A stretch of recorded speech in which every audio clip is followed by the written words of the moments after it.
சங்க காலத்திலே ஒன்று இல்லை என்று சொல்வதற்காகன்னு நாம் பேசவில்லை. சங்க காலத்திலே வைணவ சமயமும் அல்லது இன்னும் கொஞ்சம் அதை தெளிவாக சொல்ல வேண்டுமாகில் விஷ்ணு என்கிற திருமாலை பற்றிய குறிப்புகள் சங்க இலக்கியங்களிலே இருக்கின்றன. இந்த தமிழ் நடையாடக்கூடிய அந்த தேசத்தில் நாம் இப்போ இல்லையேன்னு அப்பொழுதே அந்த வடநாட்டை துறந்து இந்த தமிழ்நாட்டிற்கு பகவான் என்கிற வார்த்தையே திருமாலை சொல்லக்கூடியதுதான். ஆகையால் திருக்குறள் தொடக்கத்திலேயே திருமால் கூறப்பட்டிருக்கிறார் என்பது போலவும் நினைக்க இடம் இருக்கிறது. பகவானுக்கே எது பிடிக்கும் அப்படின்னா ஆழ்வார்களின் தமிழ் தான் பிடிக்கும் என்று ஒரு கொள்கையை நாம் வைத்திருக்கிறோம். ஆமாம், வேதத்தால் என்னெல்லாம் நாம் தெரிந்து கொள்ள முடியுமோ, நம் வாழ்க்கையை எப்படியெல்லாம் சீரமைத்து கொள்ள முடியுமோ அதையெல்லாம் முழுக்க பண்ணக்கூடியதாக இந்த ஆழ்வார் பாசுரங்கள் இருக்கின்றன. வடமொழி முதல்ல வந்ததா இல்லை தமிழ் மொழி முதல்ல வந்ததா என்று அதற்கு நம் ஆச்சாரியர்கள் சொல்லக்கூடிய பதில் என்னவா இருக்கும் என்றால், எவ்வளவோ ஆச்சாரியர்களுக்கு பெயர்களே தமிழில் தான் இருக்குது. சம்ஸ்கிருதத்தில் அவளுக்கு பெயர் உண்டானே நமக்கு தெரியாத அளவுக்கு இருக்குது. ஆமாம்,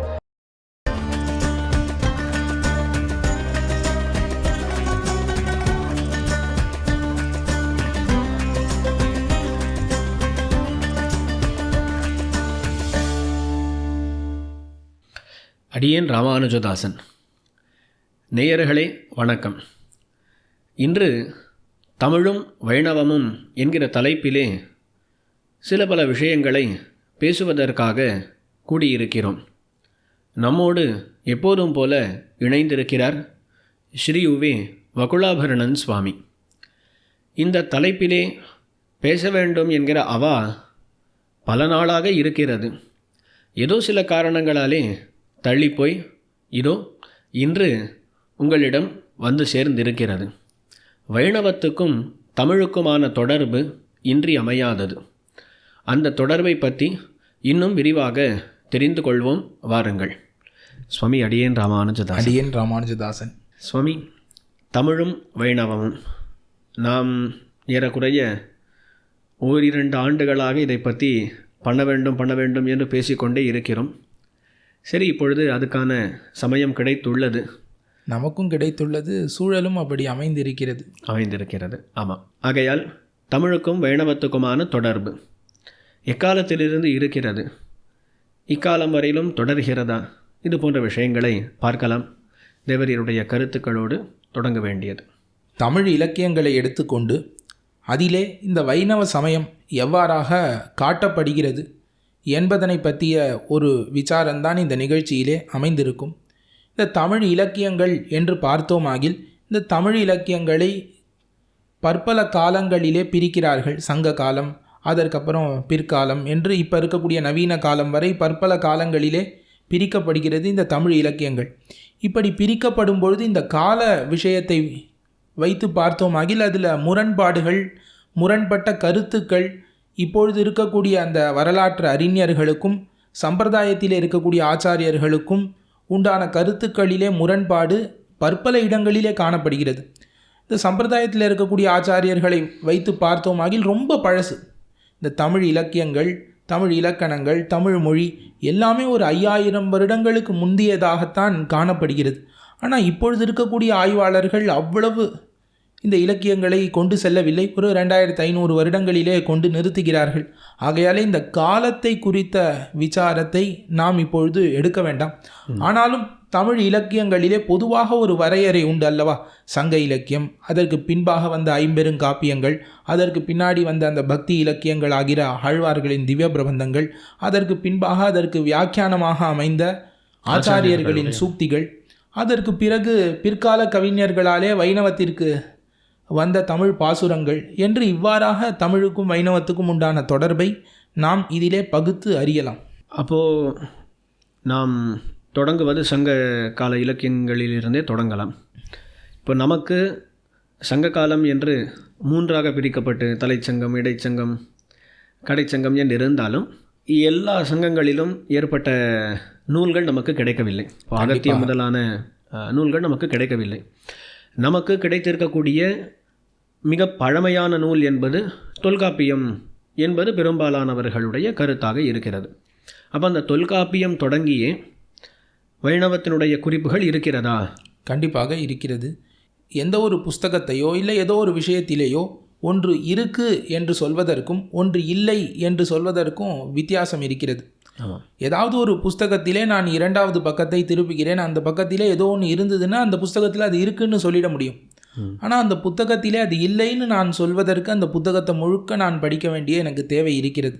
ஆகையாலே சங்க காலத்திலே ஒன்று இல்லை என்று சொல்வதற்காகன்னு நாம் பேசவில்லை. சங்க காலத்திலே வைணவ சமயமோ அல்லது இன்னும் கொஞ்சம் அதை தெளிவாக சொல்ல வேண்டுமாகில் விஷ்ணு என்கிற திருமாலை பற்றிய குறிப்புகள் சங்க இலக்கியங்களிலே இருக்கின்றன என்பதிலே எந்த எள்ளளவும் சந்தேகம் கிடையாது. ஆமாம். அந்த காலத்திலே இருக்கக்கூடிய இலக்கியங்கள் நம்முடைய கலாச்சாரத்தின் கண்ணாடின்னு பற்பல இடங்களில் சொல்லுவதுண்டு. அந்த காலத்தில் விஷ்ணு திருமால் இவருடைய புகழானது பரவி இருந்தது என்பது சங்க இலக்கியங்களிலிருந்து நமக்கு கண்டிப்பாக தெரியக்கூடிய ஒரு விஷயந்தான். அதற்காக ஒரு மேற்கோள் கூட நம்மால் பார்க்க முடியும். புறநானூற்றிலே ஒரு பாடல், அந்த பாடலிலே ஒரு அரசனை ஒரு கவிஞர் புகழ்கிறார். அப்பொழுது 4 தெய்வங்களை எடுத்து இந்த 4 தெய்வங்களுக்கு ஒப்பானவன் நீ என்று புகழக்கூடிய சமயத்திலே சிவன், அதற்கு பிறகு பலராமன், அதற்கு பிறகு திருமால், அதற்கு பிறகு முருகன் என்கிற இந்த 4வரையும் எடுத்து இந்த 4வரோடு ஓரொரு குணங்களிலே நீ ஒப்பாய், ஒப்புமை உடையவன் என்று கூறுகிறார். அப்படி கூறக்கூடிய சமயத்திலே புகழொத்தியே இகழ்னர் அடுநனை என்று அவ்விடத்திலே காணப்படுகிறது. இதற்கு முன்பாக திருமாலை வர்ணித்திருக்கிறார், ஒரு நீலமணி போன்று இருக்கக்கூடியவன். அப்படி இருக்கக்கூடிய அந்த திருமாலோடு நீ புகழிலே ஒத்திருக்கிறாய். ஆனால் இந்த இடத்துல திருமாலுக்கு கொடுக்கக்கூடிய அந்த வார்த்தை இகழ்னர் அடுநன் என்று, அதாவது தன்னை இகழக்கூடியவரை எதிர்க்கக்கூடியவன், அழிக்கக்கூடியவன்னு பொருள். பொதுவாக புராணங்களெல்லாம் தைத்தியாரி என்றே திருமாலுக்கு திருநாமம் உண்டல்லவா? ஆமாம். ஆண்டாள் கூட கூடாரை வெல்லும் சீர் கோவிந்தா என்று இவ்விடத்திலே காட்டுகிறாள். அதுபோல இந்த திருமாலை நீ புகழிலே ஒத்திருக்கிறாய். இப்போ புகழுக்கு, ஒரு அரசனின் புகழுக்கு திருமாலை உவமையாக கூற வேண்டுமாகில் இப்போ அந்த திருமாலின் புகழானது அந்த உலகத்திலே எவ்வளவு பரவி இருக்க வேண்டும் என்பது நமக்கு கையிலங்கு நெல்லிக்கனி. பொதுவாகவே ஒரு இடத்துல ஒரு பெரிய புகழை உடையவன் ஒருவன் இருந்தானாகில் அவனை வைத்து ஒருவனை குறிப்பிடுவதுங்கிறது ரொம்ப பிரசித்தம். இப்பொழுது கூட நாம் சொல்லுகிறோம், யாராவது புகழாக இருக்கக்கூடியவர்களை பார்த்து நீ என்ன அவனா, நீ என்ன இவனா, அவ்வளோ புகழா உனக்குன்னு சொல்கிறோம். ஆகையால் யாரினுடைய புகழ் இந்த உலகத்தில் அந்த சமயத்தில் மிகவும் எல்லா இடத்திலும் பரவி இருக்கிறதோ அன்னாரினுடைய புகழை எடுத்துக்கொண்டு தான் நாம் உவமையாக ஆக்குகிறோம். ஆக திருமாலின் புகழ் அந்த காலத்தில் நன்னாக பரவி இருந்தது. அது மட்டும் இல்லாமல் அவரை உவமையாக கொள்ளும் அளவுக்கு எல்லாருக்கும் அந்த புகழானது தெரிந்திருந்தது என்றும் நாம் கொள்வதிலே எந்த ஒரு சந்தேகமும் கிடையாது. இதற்கு மேலே இதற்கு அடுத்த பாட்டிலேயே மறுபடி இந்த திருமாலை உவமையாக ஆக்குகிறார்கள். அந்த பாட்டில் என்ன வருதுன்னா ரொம்ப அழகான பாட்டு, அதை ஒரு தடவை அடியேன் சொல்கிறேன். வல்லாராயினும் வல்லுனராயிலும் புகழுத்தார்க்கு மாயோன் அன்ன உரைசால் சிறப்பின் புகழ்சால் மாற என்று அந்த பாட்டு. இந்த உரைசால் சிறப்பின் புகழ்சால் மாற என்பது ரொம்ப பிரசித்தம்தான். அதாவது அந்த அரசனை புகழ்கிறான், அந்த அரசனுக்கு ஒரு புகழ் இருக்கிறது. அந்த புகழ் திருமாலின் புகழ் போன்று சிறப்பை உடைத்தாக இருக்கிறது. இது முந்தின பாட்டிலே சொல்லிட்டாரே, இந்த பாட்டில் என்ன அதிகமாக சொல்ல வருகிறார் என்றால் திருமாலின் புகழுக்கு என்ன சிறப்புங்கிறதையும் சேர்த்து காட்டுகிறார். இதில் வல்லுனராயினும் வல்லாராயினும்னு ஒருவர் புகழை பாட முடிந்தவர்கள் பெரிய பெரிய கவிகளாக இருக்கலாம், இல்லை ஒருவருக்கு புகழை பாட முடியாது, ஒரு சாதாரண பாமர மக்களாக இருக்கலாம். இருவருமே சென்று திருமாலின் புகழை பாட வேண்டும்னு தொடங்குகிறார்கள். புகழ் உற்றாருக்கு, புகழத் தொடங்கினவர்களுக்கு உரைசால் சிறப்பின் புகழ், உரையானது அமைந்திருக்கக்கூடிய ஒரு புகழ் இது. அதாவது பொதுவாக ஒருவரை புகழுதல் அப்படின்னு என்ன, இல்லாதது பொல்லாததை சொல்லுதல்னு சொல்லுவார்கள். எல்லாம் அதிகப்படியாக ஏற்றி சொல்லுதல், ஏற்றுதல்னே பெறல, ஏற்றி சொல்லுதல், அப்படி அதுக்கு தாத்பரியம் இல்லை, பொதுவாக சொல்கிறது. ஏன்னா அது ஏற்றி. அப்போ ஏற்றுதல் என்றாலே ஒருவரை ஏற்றி சொல்லுதல் என்றே தான் நாம் வைத்து கொள்ள வேண்டும். ஆனால் பகவானை நாம் புகழத் தொடங்குகிறோம், எம்பெருமானை புகழத் தொடங்குகிறோம்னா எதுவுமே ஏற்றி சொல்லுவதுன்னே ஒன்று முடியாது. அவர்கிட்ட இருக்கிறத சொல்லி முடிப்பதே நம்மால் ஆகாது. ஆகையாலே உரையானது சால் என்றால் நிறைவு, நிறைந்து இருக்கக்கூடியது, சாலுதல் நிறைதல்னு சொல்லுவார்கள். இல்லை அமைந்து, அந்த உரையானது புகழக்கூடிய வார்த்தைகள் எல்லாம் பெருமாளிடத்திலே தான் நிறைந்து காணப்படும். அதனுடைய அர்த்த புஷ்டி, அந்த அர்த்தமானது பொருளானது நிறைந்து காணப்படக்கூடிய ஒரு சிறப்பு திருமாலின் புகழுக்கு உண்டு. அதை இவ்விடத்திலே எடுத்து கூறி உரைசால் சிறப்பின் இப்படிப்பட்ட திருமால் போன்ற ஒரு புகழை உடைய புகழ்சால் மாறனே நீ இப்படிப்பட்ட புகழாலே நிறைந்திருக்கக்கூடியவன் என்று அந்த கவியானவர் வருணிக்கிறார். இந்த இடத்துல இன்னொன்று கூட அவர் சொல்கிறார், வல்லாராயிலும் வல்லுனராயினும். இப்போ எம்பெருமானை துதிக்க தொடங்கினால் பண்டிதன் துதிப்பதற்கும் பாமரன் துதிப்பதற்கும் எந்த ஒரு பேதமே கிடையாது என்பது அந்த இடத்துல தாத்பரியம்.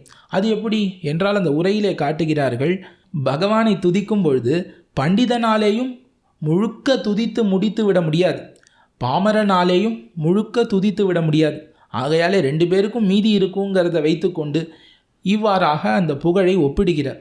இப்போ இவ்வளவு பிரசித்தமாக புறநானூறுங்கிற இந்த சங்க இலக்கிய நூல்லையே திருமாலின் புகழானது ஒருவருக்கு உவமையாக சொல்லப்படுகிறது. இப்போ சில இடங்களில் இப்போ பக்தி இலக்கியங்கள்லாம் எடுத்துக்கொண்டோமாகில் அதிலே திருமாலை புகழ்வதற்கு என்றே வந்த இலக்கியங்கள், அதில் திருமாலை புகழ்ந்தார்களாகில் அதை நம்ம அவ்வளவா பிரமாணமாக எடுத்துக்கொள்ள வேண்டும்ங்கிற தேவை இருக்காது மத்தியஸ்தர்களுக்கு. ஆனால் இது வேற ஏதோ ஒரு அரசனை புகழ்வதற்காக வந்த நூலிலும் திருமாலை உவமையாக்குதல் என்பது கண்டிப்பாக அந்த காலத்திலே திருமாலின் புகழ் நன்றாக பரவி இருந்தது என்பதிலே எந்த சந்தேகமும் இல்லாத ஒரு தன்மையை கொடுக்கிறது. அடேன் ரொம்ப அழகாக விவரித்தீர்.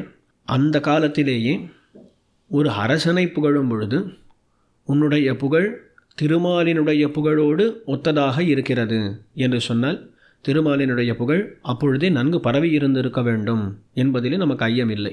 இது புறநானூற்றிலே வரக்கூடிய விஷயம் என்று பார்த்தோம்.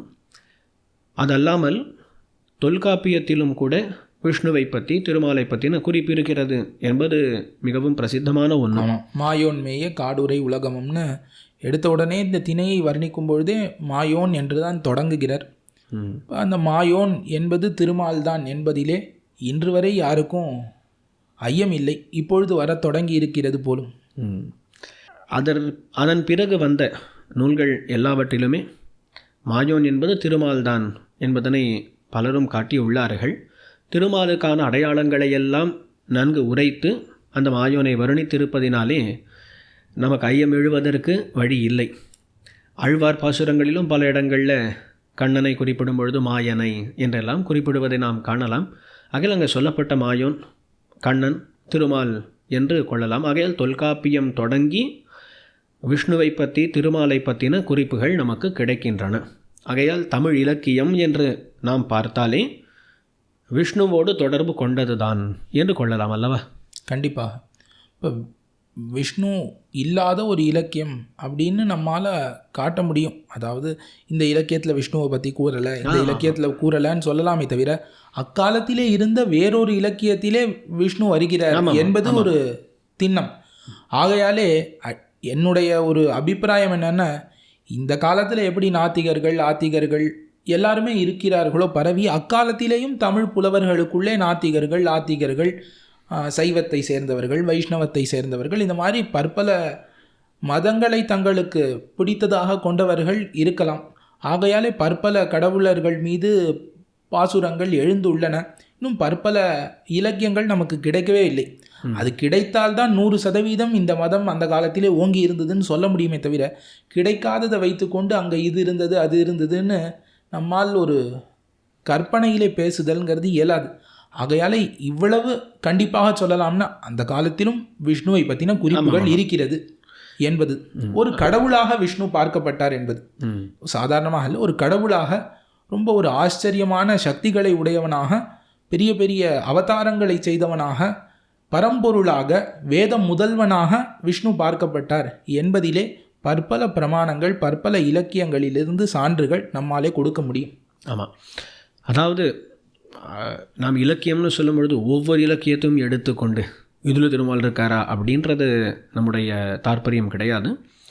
அந்த காலத்து இலக்கியம் என்று எடுத்துக்கொண்டால் எக்காலத்து இலக்கியத்திலும் ஏதோ ஒரு இடத்துல திருமாலை பற்றின குறிப்பு கண்டிப்பாக இருக்கிறது என்பது மட்டும்தான் நம்முடைய எண்ணம். சரி, அப்போது தொல்காப்பியம் பார்த்தோம், புறநானூறு பார்த்தோம். அதே போல் சங்ககால இலக்கியம் என்று நாம் பார்த்தால் அதில் பரிபாடல் என்பது மிக பிரசித்தமாக உள்ளது. அதிலும் திருமாலை பற்றி சிறப்பான பாசுரங்களே இருக்கின்றன. பரிபாடல்களிலே பல பாடல்கள் நமக்கு இன்று கிடைக்காமல் போயிட்டே ஆகிலும் கிடைக்கக்கூடிய பாசுரங்களில் மாயோனுக்கு, கண்ணனுக்கு, திருமாலுக்குன்னு ஒதுக்கப்பட்ட பாசுரங்கள் இருக்கின்றன. அதில் ஆதிசேஷனை பற்றின குறிப்பு இருக்கிறது, கருடனை பற்றின குறிப்பு உள்ளது, திருமால் செய்திருக்கக்கூடிய பல அவதாரங்களை பற்றின குறிப்புகள் எல்லாம் இருக்கின்றன. அதில் ஒவ்வொரு பாடல் எடுத்துக்கொண்டாலே பல மணி நேரம் பேசும்படியான பெரிய பாடல்கள் அதிலே இடம்பெற்றிருக்கின்றன. ஆகையால் பரிபாடலிலும் திருமாலை பற்றி இருக்கிறது. பல இடங்களிலே உலகை படைத்தவனாக, 1000 தோள்கள் கொண்டவனாக வேதம் கூறுவது போல அங்கே திருமாலை சொல்லியிருக்கிறது நாம் காணலாம். அங்கேயும் மறுபடியும் மாயோன் என்கிற வார்த்தை பல இடங்களில் வருகிறது. இந்த சந்தர்ப்பத்தில் இந்த மாயோன் என்கிற வார்த்தையினுடைய பொருளையும் காணலாம் என்று தோன்றுகிறது. வேதங்களிலே அஸ்மான் மாயி சிருஜதே விஸ்வம் என்று மாயையை உடையவனானவன் இந்த உலகை படைக்கிறான் என்று கூறப்பட்டிருக்கிறது. அதே போலத்தான் இங்கேயும் திருமாலை சொல்லும் பொழுது மாயன், மாயோன் என்றெல்லாம் கூறியிருக்கிறார்கள். அப்போது பொருள் என்ன என்றால், இந்த உலகத்தில் படைக்கப்படக்கூடிய பொருள்கள் எல்லாமே பிரகிருதியிலிருந்து படைக்கப்படுகின்றன என்று கூறுகின்றன புராணங்கள் மற்றும் உண்டான நூல்கள். அந்த பிரகிருதியை உடையவன், மாயையை உடையவன் யார் என்றால் பகவான் தான். ஆகையால் மாயி என்று சொல்லப்படுகிறான். அவ்விதமாக மாயோன் என்று கூறப்படுவதாக கொள்ளலாம். அல்லது ஆச்சரியமான சக்திகளையெல்லாம் உடையவன் என்கிற அர்த்தத்திலே மாயன் என்று குறிப்பிடப்படுகிறான் திருமால். அதே போல மாயை என்கிற வார்த்தைக்கு அறிவு அப்படின்ற பொருளும் உண்டு. அந்த கணக்கிலே பார்த்தால் தன்னுடைய சங்கல்பத்தினாலேயே, சங்கல்ப ரூபமாக இருக்கக்கூடிய ஞானத்தினாலேயே, அறிவினாலேயே உலகத்தையெல்லாம் படைக்கிறான் என்று பார்த்தால் அவ்விதமாகவும் அவன் மாயோன் ஆகிறான். கண்ணனை பற்றி குறிப்பாக சொல்லும் பொழுது அவன் பல மாய லீலைகளையெல்லாம் பண்ணியிருக்கிறபடியால் ஆகையால் மாயோன் என்று குறிப்பிடப்படுகிறான் என்று பலவிதமான பொருள்கள் இந்த இடத்திலே சொல்லக்கூடும். கண்டிப்பாக. குறிப்பாக பார்த்தால் சங்க இலக்கியங்களிலே திருமாலின் அவதாரங்கள் பலவற்றை பற்றி பேசுகிறார்கள் பற்பல புலவர்கள். ஆமாம். ஆகையாலே அந்த காலத்தில் திருமாலின் புகழ் பரவி இருந்ததற்கு முக்கிய காரணம் அவன் இங்கு நமக்காக பிறந்து பற்பல லீலைகள் அவதாரங்களை புரிந்ததினாலே தான் அதை பேசுவதற்கு இனிமையாக இருக்கிறபடினாலும் எல்லாரும் அதையே பேசிக்கொண்டிருக்கிறார்கள்னு தெரிகிறது நமக்கு. ஆமாம். ஆகையால் ஒரு ராமாவதாரமோ, கிருஷ்ணாவதாரமோ, நரசிம்ஹாவதாரமோ இது எல்லாமே புகழ் பெற்று விளங்கித்து என்பதில் ஐயமில்லை. ஆக சங்ககால நூல்களிலே தொல்காப்பியத்தில் மாயோன் என்று குறிப்பிடப்பட்டிருக்கிறான் கண்ணன், திருமால். அதுக்கு மேலே நாம் புறநானூற்றையும் பார்த்தோம். பரிபாடல் கேட்கவே வேண்டாம். இதுபோல் பல நூல்கள் இருக்கின்றன. அந்த காலத்துலேருந்து இப்போது அடுத்த காலகட்டத்துக்கு வரலாமா? இன்னும் கொஞ்சம் கூட இன்னும் சொல்லணும்னா இந்த சமயம் போராது, அவ்வளவு இருக்கிறது சங்க இலக்கியங்களிலே திருமாலை பற்றி பேசுவதற்கு. ஞாலம் 3 அடி தாய என்று கலித்தொகையிலே காணப்படுகிறது. 3 அடியாலே இந்த உலகத்தை அளந்த அந்த திருவிக்கிரம அவதாரம், வாமனனாக வந்து திருவிக்கிரமனாக உலகத்தை அளந்தது. முல்லைப்பாட்டிலும் இந்த மாவலி இடத்திலிருந்து நீர் பெற்று உலகத்தை அளந்து கொண்டான்கிறத குறிப்பு காணப்படுகிறது. இன்னும் சுவாரஸ்யமாக பார்த்தால் இந்த கஜலக்ஷ்மி, இந்த 2 புறம் யானைகளாலே அபிஷேகம் பண்ணக்கூடிய அந்த கஜலக்ஷ்மியினுடைய குறிப்பு ஒரு இடத்துல சங்க இலக்கியங்களில் காணப்படுகிறது. அவ்விடத்தில் வர்ணிக்கும் பொழுது பொதுவாக ஒரு தலைவனின் மலையை வர்ணிக்கிறார், அவனுடைய இடம். அந்த இடத்தை வர்ணிக்கும் பொழுது அது எப்படி இருக்கிறதுனா, 2 மலைகள் இருக்கின்றன. அந்த மலைகளிலிருந்து அருவிகள் பொங்கி வழிகின்றன. அந்த அருவிகள் விழக்கூடிய இடத்திலே ஒரு வேங்கை மரம் பூத்து குலுங்கி இருக்கிறது. அந்த வேங்கை மரத்தின் மீது அந்த அருவிகள் விழுகின்றன. இதை பார்த்தால் எப்படி இருக்கிறதுன்னா, 2 யானைகள் தங்கமயமான குடங்களாலே 2 புறமும் லக்ஷ்மிக்கு 2 புறமும் இருந்து கொண்டு அந்த அபிஷேகம் பண்ணுவது போன்று, திருமஞ்சனம் பண்ணுவது போன்று அமைந்திருக்கிறது. இந்த மலைகளிலிருந்து பெருகக்கூடிய அருவி வேங்கை மரத்தின் மீது விழுவதுன்னு வர்ணிக்கிறார். இப்போ அந்த இடத்துல அந்த கஜலக்ஷ்மி என்கிற அந்த ஒரு காட்சி கூட அழகாக சொல்லப்பட்டிருக்கிறது ஒரு உவமையாக. அதாவது இந்த உவமையாக கூறுதல்ங்கிறது ஏன் ரொம்ப பிரமாணமாக ஆகிறதுன்னு முன்னாடியே பார்த்தோம். ஆமாம். அது இதுக்காகன்னு வந்ததில்லை, வேற எதையோ புகழ்வதற்காக வந்தது. உவமையாக எடுக்கிறார்கள்னாலே அதுக்கு புகழ் உலகத்தில் பரவி இருக்குங்கிறது நன்னாக தெரியும். அப்படி எடுக்கப்படுகிறதுன்னு அந்த காலத்தில் இந்த கஜலக்ஷ்மி என்பதெல்லாம் ரொம்ப பிரசித்தமாக இருந்து இருக்கிறதுன்னு நமக்கு தெரிகிறது சங்க இலக்கியங்களிலிருந்து. இன்னும் இந்த விஸ்வரூபத்தை பற்றி, இந்த உலகத்தையே தனக்கு உடம்பாக கொண்டு கடலை ஆடையாக கொண்டு இப்படி இருக்கக்கூடியவன் திருமால் என்று பற்பல இடங்கள், அதிலும் திகிரியோனேன்னு சக்கரத்தை உடைய திருமால் என்றும் அவ்விடத்திலே கூறப்படுகிறது சங்க இலக்கியங்களில். இன்னும் இதை பற்றி பேசிகிட்டே போகலாம். இன்னும் எல்லா காலங்களை பற்றியும் நாம் பேச வேண்டும் அல்லவா? அதனால் அடுத்த காலத்திற்கு வரலான்னு பார்க்கிறேன். ஆமாம். ஆகையால் அடுத்த காலம், இந்த அடுத்த கட்டம் என்பது ஐம்பெருங்காப்பியம், திருக்குறள் முதலான நூல்களை எல்லாம் கொண்டது. அதிலும் வைணவம், குறிப்பாக திருமால் கூறப்பட்டிருக்கிறார் என்பதனை நாம் பார்க்கலாம். திருக்குறள் தொடங்குவதே ஆதி பகவன் என்று தொடங்குகிறது. அதில் பெரியோர்கள் இங்கே பகவான் என்கிற வார்த்தை இப்படி வந்துள்ளது என்றும், பகவான் என்கிற வார்த்தை பொதுவாக திருமாலை குறிப்பிடக்கூடியது தான். பகவான் இதி சப்தோயம் வாசுதேவே சனாதனே என்று ஒரு புராண ஸ்லோகம் சொல்லுவதுண்டு. பகவான் என்கிற வார்த்தையே திருமாலை சொல்லக்கூடியது தான். ஆகையால் திருக்குறள் தொடக்கத்திலேயே திருமால் கூறப்பட்டிருக்கிறார் என்பது போலவும் நினைக்க இடம் இருக்கிறது. இதில் கருத்து வேறுபாடுகள் இல்லைன்னு அடைய நினைக்கவில்லை. இருந்தாலும் இவ்விதமான கருத்துக்கும் இடம் உள்ளது. இல்லை, உரையாசிரியர்கள் இப்படி கருதுகிறார்கள். என் திருக்குறளில் தாமரை கண்ணான் உலகு என்கிற இடத்துல கூட அந்த தாமரை கண்ணான்கிறது திருமால்னு கருதுகிறார்கள். ஆழ்வார்களும் அனைத்துலகும் உடைய அரவிந்த லோசன என்று இந்த தாமரை கண்ணானினுடையது உலகு என்பதை காட்டுகிறார். மாதிரி திருக்குறளில் பற்பல இடங்களில் திருவிக்கிரம அவதாரம் இருக்குது. பற்பல இடங்களில் திருக்குறளில் திருமாலை பற்றி பேசப்படுகிறது. ஆகையால் இதனால் திருவள்ளுவர் வைணவர்னு நாங்கள் சொல்ல வருவோமா என்பது கிடையாது. திருவள்ளுவர் காலத்திலும் திருமால் புகழப்படக்கூடிய ஒரு தெய்வமாக கருதப்பட்டார் என்பது தான் திண்ணமான ஒரு கருத்து. ஆமாம் ஆமாம். இங்கே யார் மீதும் ஒரு வருணத்தை பூச வேண்டும் என்கிற எண்ணம் நமக்கு துளி கூட இல்லை. எக்காலத்தில் இருந்த இலக்கியங்களிலும் திருமாலை பற்றின குறிப்பு இருக்கிறது என்பது மட்டுமே நம்முடைய எண்ணம். அதிலும் கருத்து வேறுபாடுகளை வரவேற்கிறோம். சரி, அப்போ இந்த காலகட்டத்தில் திருக்குறள் என்று பார்க்கலாம். அதில் சிலப்பதிகாரம் என்று எடுத்துக்கொண்டால் சிலப்பதிகாரத்திலே திருவரங்கத்தை பற்றின பேச்சே உள்ளது என்பதனை நாம் பார்க்கிறோம். அங்கே மாங்காட்டு மறையோன் என்கிற ஒரு நபர் வருவதுண்டு. அவர் எங்கு சென்று கொண்டிருக்கிறார் என்கிற ஒரு விஷயத்தை சொல்லும் பொழுது திருவரங்கம் முதலான திருப்பதிகளையெல்லாம் அவர் வணங்குவதற்காக செல்கிறார் என்று திருவரங்கம் என்கிற ஒரு திவ்ய தேசமே குறிப்பிடப்பட்டிருக்கிறது. அப்பொழுது புகழ் பெற்று இந்த திருத்தலங்களெல்லாம் விளங்கி கொண்டு இருந்தன என்றால் அதற்கு முன்பிலிருந்தே இந்த திருத்தலங்கள் எல்லாம் இருந்திருக்க வேண்டும் என்பது நமக்கு உறுதியாகிறது. திருவேங்கடமும் அப்படியே அடுத்ததே அதில் கூறப்படுகிறது. திருவேங்கடம், இப்போ திருவேங்கடம், திருவரங்கம், இன்னும் திருமாலிருஞ்சோலை, அது கூட இந்த 3 இடங்களும் கூட இங்கே திருமால் கோவில் கொண்டுள்ளார் என்பதே அந்த காலத்தில் நமக்கு கிடைக்கக்கூடிய தகவல். இன்னும் பற்பல இடங்களில் கோவில் இருக்கலாம். ஒரு இடத்துல கோவில் இருந்தது அப்படின்னா கண்டிப்பாக அவரவர்கள் திருமாலை பூசிக்கக்கூடியவர்கள் இல்லங்களிலே திருமாலை ஒரு உருவமாக வைத்து வணங்குவதுங்கிறதும் சம்பவித்திருக்கலாம். அப்படி இதை தவிர அவதாரங்கள்லாம் கூட சிலப்பதிகாரத்தில் நிறையா கூறப்பட்டிருக்கிறது. அதாவது சிலப்பதிகாரமும் திருமாலை புகழ்வதற்காக பாடப்பட்டதில்லை.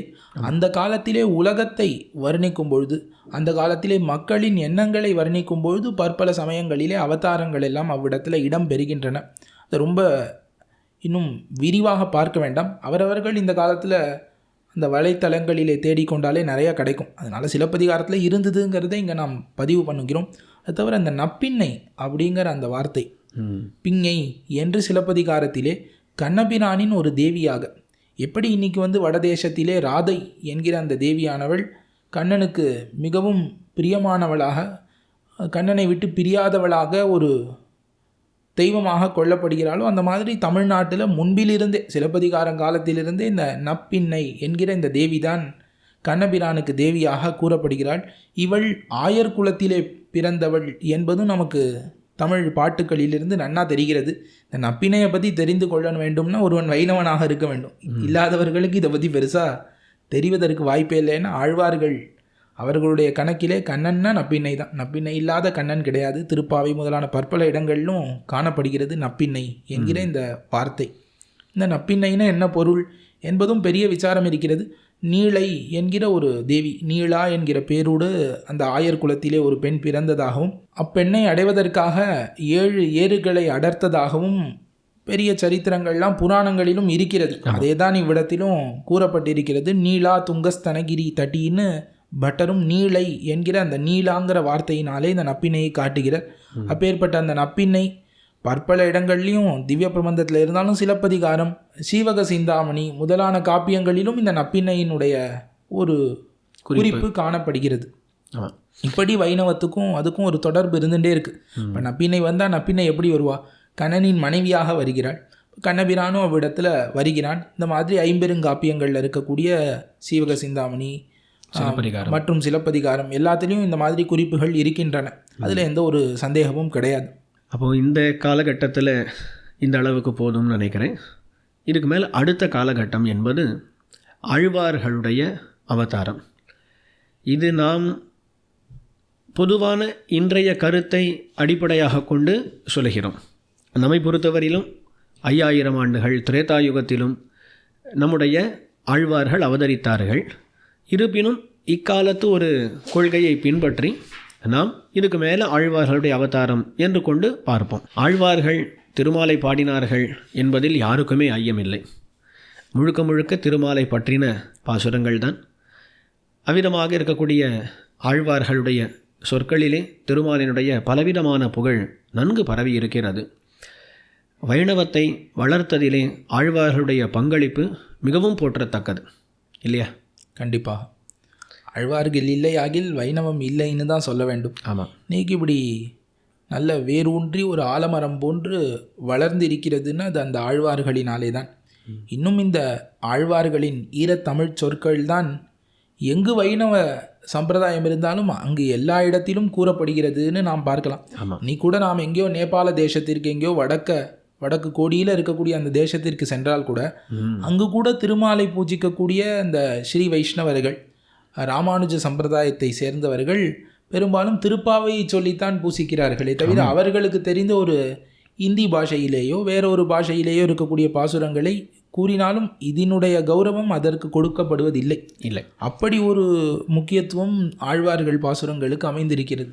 ஆமாம். ஒரு விதமாக சொல்ல போனால் தமிழ் இன்றும் ஆங்காங்கு ஒலிக்கிறது என்றால் அது ஆழ்வார்களாலே தான். அதுக்கு மேலே வந்த ராமானுஷருடைய ஒரு முயற்சியினாலே தான்.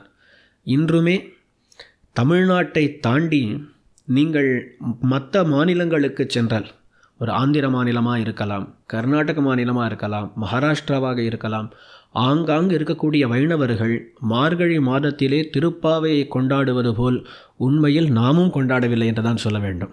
அடியனுக்கு அங்கே போய் பழக்கம் உண்டு. பல இடங்களில் அடியன் போய் திருப்பாவையை பற்றின அந்த உபன்யாசங்களையும் செய்ததுண்டு. அவர்கள் அத்தனை ஆர்வத்தோடு அந்த திருப்பாவையை சொல்லுவார்கள். அவளுக்கு சில வார்த்தைகள் எல்லாம் வாயில் நுழையாது, என்பதெல்லாம் நுழையாது. இருந்தாலும் முயற்சி எடுத்து திருப்பாவை கற்றுக்கொள்ள வேண்டும் என்று அவர்கள் கற்கிறார்கள், அதை ஓதுகிறார்கள். ஆக ஆசேது ஹிமாச்சலம் என்று சொல்லுவார்களோன்னு எல்லா இடங்களிலும் இந்த தமிழ் பரவி இருப்பதற்கு காரணம் ஆழ்வார்கள், ராமானுஜர் என்று சொல்லலாம். இந்த இடத்துல இந்த கதை எனக்கு சட்டென்று ஞாபகம் வருகிறது, அதனால கூறுகிறேன். இந்த லோகசாரங்க முனிவர் என்றொருவர் பெரிய வித்வான். அவர் வடநாட்டிலே இருக்கக்கூடியவர். அவர் இங்கே பிறந்தாரான்னு தெரியல. அவர் வடநாட்டிலே அப்பொழுது வாழ்ந்து கொண்டிருந்தார். அப்போ தென்னாட்டிலிருந்து ஒரு ஸ்ரீ வைஷ்ணவர் அந்த சமயத்திலே அங்கே யாத்திரை சென்றதாகவும் அவர் தென்னாட்டில் ஏதாவது விசேஷங்கள் உண்டான்னு விசாரித்த பொழுது இந்த மாதிரி நம்மாழ்வார்னு ஒருத்தர் அவதரித்திருக்கிறார். அவர் திருவாயிலிருந்து திருவாய்மொழின்னு ஒரு பிரபந்தமானது அவதரித்திருக்கிறதுன்னு கூற, அப்படியா, அதிலிருந்து உனக்கு தெரிந்த ஒரு பாசுரத்தை சொல்லுவாய் என்று அவர் கேட்க, அதற்கு இவர் ஆறாவமுதேன்னு இந்த பாசுரங்களை சொன்னதாகவும் ஒரு சரித்திரம். உடனே அந்த லோகசாரங்க முனிவர் அதை கேட்டு, இந்த திருமாலுக்கு நாராயணன், விஷ்ணுன்னு இவ்வளவு பெயர்கள் திருநாமங்கள் இருக்க, அந்த நாம சங்கீர்த்தனமே வாழ்க்கையாக எல்லாரும் வாழ்ந்து கொண்டு இருக்க, ஆறாவமுதேன்னு தமிழில் இப்படி ஒரு பேர் இருக்கே, இந்த தமிழ் நடையாடக்கூடிய அந்த தேசத்தில் நாம் இப்போ இல்லையேன்னு அப்பொழுதே அந்த வடநாட்டை துறந்து இந்த தமிழ்நாட்டிற்கு, இந்த தமிழ் இருக்கக்கூடிய தேசத்திற்கு நாம் வர வேண்டும் என்பது அந்த ஆறாவமுதேங்கிற வார்த்தையை கேட்டு அவர் வந்தார் என்பது ஒரு அழகான சரித்திரம் நம்முடைய சம்பிரதாய கிரந்தங்களிலே காணப்படுகிறது. அப்படி இருக்கக்கூடியதாக அமைந்திருக்கிறது ஆழ்வார்களின் பாசுரங்கள். இன்னும் பற்பல வடக்கில் இருந்து இருக்கக்கூடியவர்கள் தமிழ்நாட்டிலே வந்து படிக்க வேண்டும்னு ஆசைப்படுகிறார்கள். ஏன்னா அவர்களுக்கு தமிழும் கூட வரும். வடக்கிலும் நிறையா சம்ஸ்கிருதங்கள்லாம் படிக்கலாம். ஆனால் வடக்கிலே இருந்து சம்ஸ்கிருத கிரந்தங்களை படிப்பதை காட்டிலும் தமிழ்நாட்டில் வந்து அதை படித்தோமாகில் தமிழும் கூட சேர்ந்து கற்றுக்கொள்ளலாம் என்கிற ஒரு எண்ணத்திலே பண்ணுகிறார்கள். அப்படி அந்த ஆழ்வார்களின் பாசுரங்களின் ஏற்றம் ஒவ்வொருவர் நெஞ்சிலும் பதிக்க பெற்றது நம்முடைய ராமானுசர் முதலான ஆச்சாரியர்களினாலே. ஆமாம். இது மட்டும் இல்லாமல் இந்த தமிழ் அப்படின்ற ஒரு கண்ணோட்டத்தில் பார்த்தால் பலவிதமான இலக்கியங்களை வகுத்தவர்கள், அதை உருவாக்கினவர்கள் ஆழ்வார்கள் என்று சொல்லலாம். பெரியாழ்வார் திருமொழி பாசுரங்கள் மேலொரு காலத்திலே பிள்ளைத்தமிழ் என்கிற ஒரு துறை ஏற்படுவதற்கு காரணமாயிற்று. மடல்கள் என்பவை நம்முடைய திருமங்கை ஆழ்வாரால் இயற்றப்பட்டவைகள். அந்த மடல்களை கொண்டுதான் இலக்கணமே வகுக்கப்பட்டது என்று சொல்லுகிறார்கள். அப்போ 5 இலக்கியம் ஆரணசாரம் என்று திருமங்கை ஆழ்வார் கலிவெண்பா என்கிற அந்த யாப்பிலக்கணத்தை கொண்டு ஒரு மடல் ஊறப் போகிறேன்னு சொல்லக்கூடிய ஒரு நூல். அது மடல் ஊறக்கூட இல்லை, மடல் ஊறப் போகிறேன்னு சொல்லக்கூடிய ஒரு நூல். அந்த நூலை வைத்துக்கொண்டு இந்த நூல் எப்படி அமைந்திருக்கிறதோ, சிறிய திருமடல் பெரிய திருமடல்னு 2 இருக்குது, அதை வைத்து கொண்டு மடல் என்கிற ஒரு தனியாக சிற்றிலக்கிய வகை பிரபந்த வகையை உண்டாக்கி அதற்கு பிறகு அது இப்படி இருக்க வேண்டும் என்றெல்லாம் கூறி வைத்திருக்கிறார்கள். அதற்கு பின்பும் நிறையா மடல்கள் எழுந்து உள்ளன. ஆனால் எல்லாத்துக்குமே இலக்கியம் எது அப்படின்னா அந்த மடல் இலக்கணத்துக்கு இலக்கியமாக இருக்கிறது திருமங்கை ஆழ்வாருடைய மடல் தான் என்று அனைவருமே ஒத்துக்கொள்கிறார்கள். அதே போலத்தான் பிள்ளைத்தமிழ், அது மேலொரு காலத்தில் பிள்ளைத்தமிழ் அப்படின்ற ஒரு சிற்றிலக்கிய வகையாக மாறினாலும் பெரியாழ்வார் செய்திருக்கக்கூடிய அந்த பெரியாழ்வார் திருமொழியிலான பாசுரங்கள் தான் அதுக்கு மூலமாக இருந்தன என்பதும் அனைவரும் அறிவார்கள். அந்த மாதிரி தமிழ் மொழிக்காக ஆழ்வார்கள் செய்திருக்கக்கூடிய தொண்டும் போற்றத்தக்கது, நினைக்கத்தக்கது. கண்டிப்பாக. இப்பொழுது நமக்கு தமிழ் வர வேண்டும் என்றால் என்ன பண்ணலாம்னா, இந்த ஆழ்வார்களின் பாசுரங்களை மனப்பாடம் செய்து கொள்ளலாம். வெறும்ன பாசுரங்களை மட்டும் இல்லாமல் அர்த்தத்தோடு சேர்த்து மனப்பாடம் செய்து கொண்டோமாகில் ஒருவனுக்கு தமிழ் கண்டிப்பாக வராமல் இருக்காது. அதற்கு மேலே அவனுக்கு தமிழில் தெரிய வேண்டியதுன்னு ஒன்று இருக்காது. அவ்வளவு இலக்கிய சொற்கள், நயங்கள், அலங்காரங்கள் எல்லாமே அதில் காணப்படுகிறது. 5 இலக்கியம்னு தேவர் அருளி செய்தது மாதிரி 5 இலக்கியம், அதாவது 5 இலக்கணங்களுக்கும் இலக்கியங்களாக உதாரணங்களாக இந்த ஆழ்வார்களின் பாசுரங்கள் இருக்கின்றன. அதில் தோய்ந்தவர்களுக்கு அதனுடைய ஒரு ரசமானது நன்கே புலப்படும். இந்த ஆழ்வார் பாசுரங்களுக்கு வைணவர்களாகிற நாம் வேதத்தினுடைய அந்தஸ்து கொடுத்திருக்கிறோம். சில சமயங்களில் நம் ஆச்சாரியர்கள் வேதத்தை காட்டிலும் கூட இதுக்கு ஒரு ஏற்றம் உண்டு என்று சொல்லுவதுண்டு. அந்த அளவுக்கு இதுக்கு ஒரு பெருமையானது இருந்திருக்கிறது. வேதத்தால் என்னெல்லாம் நாம் தெரிந்து கொள்ள முடியுமோ, நம் வாழ்க்கையை எப்படியெல்லாம் சீரமைத்து கொள்ள முடியுமோ அதையெல்லாம் முழுக்க பண்ணக்கூடியதாக இந்த ஆழ்வார் பாசுரங்கள் இருக்கின்றன. ஆகையால் தான் நம்மாழ்வார் ஒரு ரிஷியாக, அவர் கண்ட வேதங்களாக அவருடைய பிரபந்தங்களையும் அதுக்கு ஏற்ப இயற்றப்பட்ட பிரபந்தங்களாக மற்றவர்களுடைய பிரபந்தங்களையும் நம் ஆச்சாரியர்கள் கூறியிருக்கிறார்கள். ஆக தமிழுக்கு இவ்வளவு முக்கியத்துவம் கொடுத்திருப்பது நம்முடைய சம்பிரதாயத்தில் மட்டுமே என்று சொல்லலாம். கண்டிப்பாக. அந்த வியாக்கியானங்களில் கூட பார்க்கலாம், இது தமிழாக இருக்கிறதே, இதை போய் வேதம்னு சொல்கிறீர்களேன்னு பற்பல கேள்விகளை எழுப்பிக்கொண்டு தமிழ் மொழினா என்ன, அதை ஏன் வேதம்னு சொல்லக்கூடாது, அதை நன்னாகவே சொல்லலாம்ங்கிற விஷயங்களை எல்லாமும் நிர்ணயித்திருக்கிறார்கள். இல்லையே, வேதமானது அனாதி, அதற்கு ஒரு ஆரம்பமே கிடையாது அப்படின்னு இருக்கக்கூடிய ஒரு அந்தமில் வேதம் என்று இருக்கக்கூடியது, அது ஆதி அந்தம் இல்லாதது. அதனால அந்த வேதம் இருக்கக்கூடிய சம்ஸ்கிருத மொழியும் அப்படி இருக்கக்கூடியது என்றெல்லாம் வாதிடும் பொழுது நம் ஆச்சாரியர்கள் கூறக்கூடியது இருக்கே, ஆகஸ்தியமும் அனாதி, தமிழும் அப்படிதான். தமிழ் மட்டும் ஒரு ஆதியோடு அந்தத்தோடு இருக்கக்கூடியதா? கிடையாது. தமிழ் மொழியும் சம்ஸ்கிருத மொழி போலவே அனாதியானது, அதற்கு ஒரு ஆரம்பம்ங்கிறது கிடையாது, முடிவும் கிடையாது என்பதை நிர்ணயித்து இருக்கிறார்கள் ரொம்ப ஸ்பஷ்டமாக. இந்த ஸ்ரீசுக்தி அழகிய மணவாள பெருமாள் நாயனார் என்கிற ஆச்சாரியருடைய ஆச்சாரிய ஹிருதயம் என்கிற நூலிலே இடம்பெற்றிருக்கக்கூடிய ஒரு ஸ்ரீசுக்தி இது. ஆகஸ்தியமும் அனாதி என்று அகத்தியரால் வளர்க்கப்பட்டதான இந்த தமிழ் மொழி இருக்கிறதே, இதுவும் அனாதி காலம், எப்பொழுதுமே இருந்திருக்கிறது, எப்பொழுதுமே இருக்கும் என்பதனை அவர்கள் சொல்லியிருக்கிறார்கள். சில சமயங்களில் இந்த ஒரு கேள்வி வரும் இல்லையா, வடமொழி முதல்ல வந்ததா இல்லை தமிழ் மொழி முதல்ல வந்ததா என்று அதற்கு நம்ம ஆச்சாரியர்கள் சொல்லக்கூடிய பதில் என்னவா இருக்கும் என்றால் ரெண்டுமே அனாதி. இது முதல்ல வந்தது, இது பின்னர் வந்தது என்கிற கருத்தே கிடையாது. இரண்டுமே அனாதி காலமாக எப்பொழுது ஆரம்பித்ததுன்னு யாருக்குமே தெரியாது. ஆதி அற்றது அவிதமாக கருதப்படுகிறது. ஆகையால் நாம் அதுக்கும் பதில் சொல்லிட்டோம். எது முதலே வந்ததுன்னா ஆமாம், சில பேர் அது ரொம்ப பிடிவாதம் பிடிக்கக்கூடியவர்கள், இதுதான் சிறந்தது அதுதான் சிறந்தது. அவர்களுக்கு அப்படி இருக்கும்பொழுது என்ன ஆகும்னா அந்த பிடிவாதத்தினாலே உண்மை பொருளானது கண்ணுக்கு புலப்படாது. அவர்கள் எதை பிடித்து கொண்டிருக்கிறார்களோ அதனுடைய பெருமையைத்தான் பேசத் தொடங்குவார்கள். அது மாதிரி சம்ஸ்கிருதத்தை மட்டும் பிடித்து கொண்டு இருக்கக்கூடியவர்கள் அதனுடைய பெருமையை பேசத் தொடங்குவார்கள். தமிழை மட்டும் பிடித்து கொண்டு சம்ஸ்கிருதத்தை வெறுக்கக்கூடியவர்கள் இந்த சம்ஸ்கிருதத்தை வெறுத்து தமிழினுடைய பெருமையையும் பேசத் தொடங்குவார்கள். எப்படி இருந்தாலும் இல்லாத பெருமைகள்லாம் கூட இப்பொழுது கண்ணில் படும். அது அவ்வளவு பிடிவாதத்தோடு ஒன்று நாம் பேசும்பொழுது அவ்வளவு சரியாக இருக்குங்கிறது சொல்ல முடியாது. ஆனால் நம்முடைய ஆச்சாரியர்களுக்கு அந்த மாதிரி ஒரு பிடிவாதம்ங்கிறதே கிடையாது. என்ன தத்துவம் இருக்கிறதோ, எதை பிரமாணங்கள் கொண்டு அறிகிறார்களோ அதைத்தான் கூறக்கூடியவர்கள்.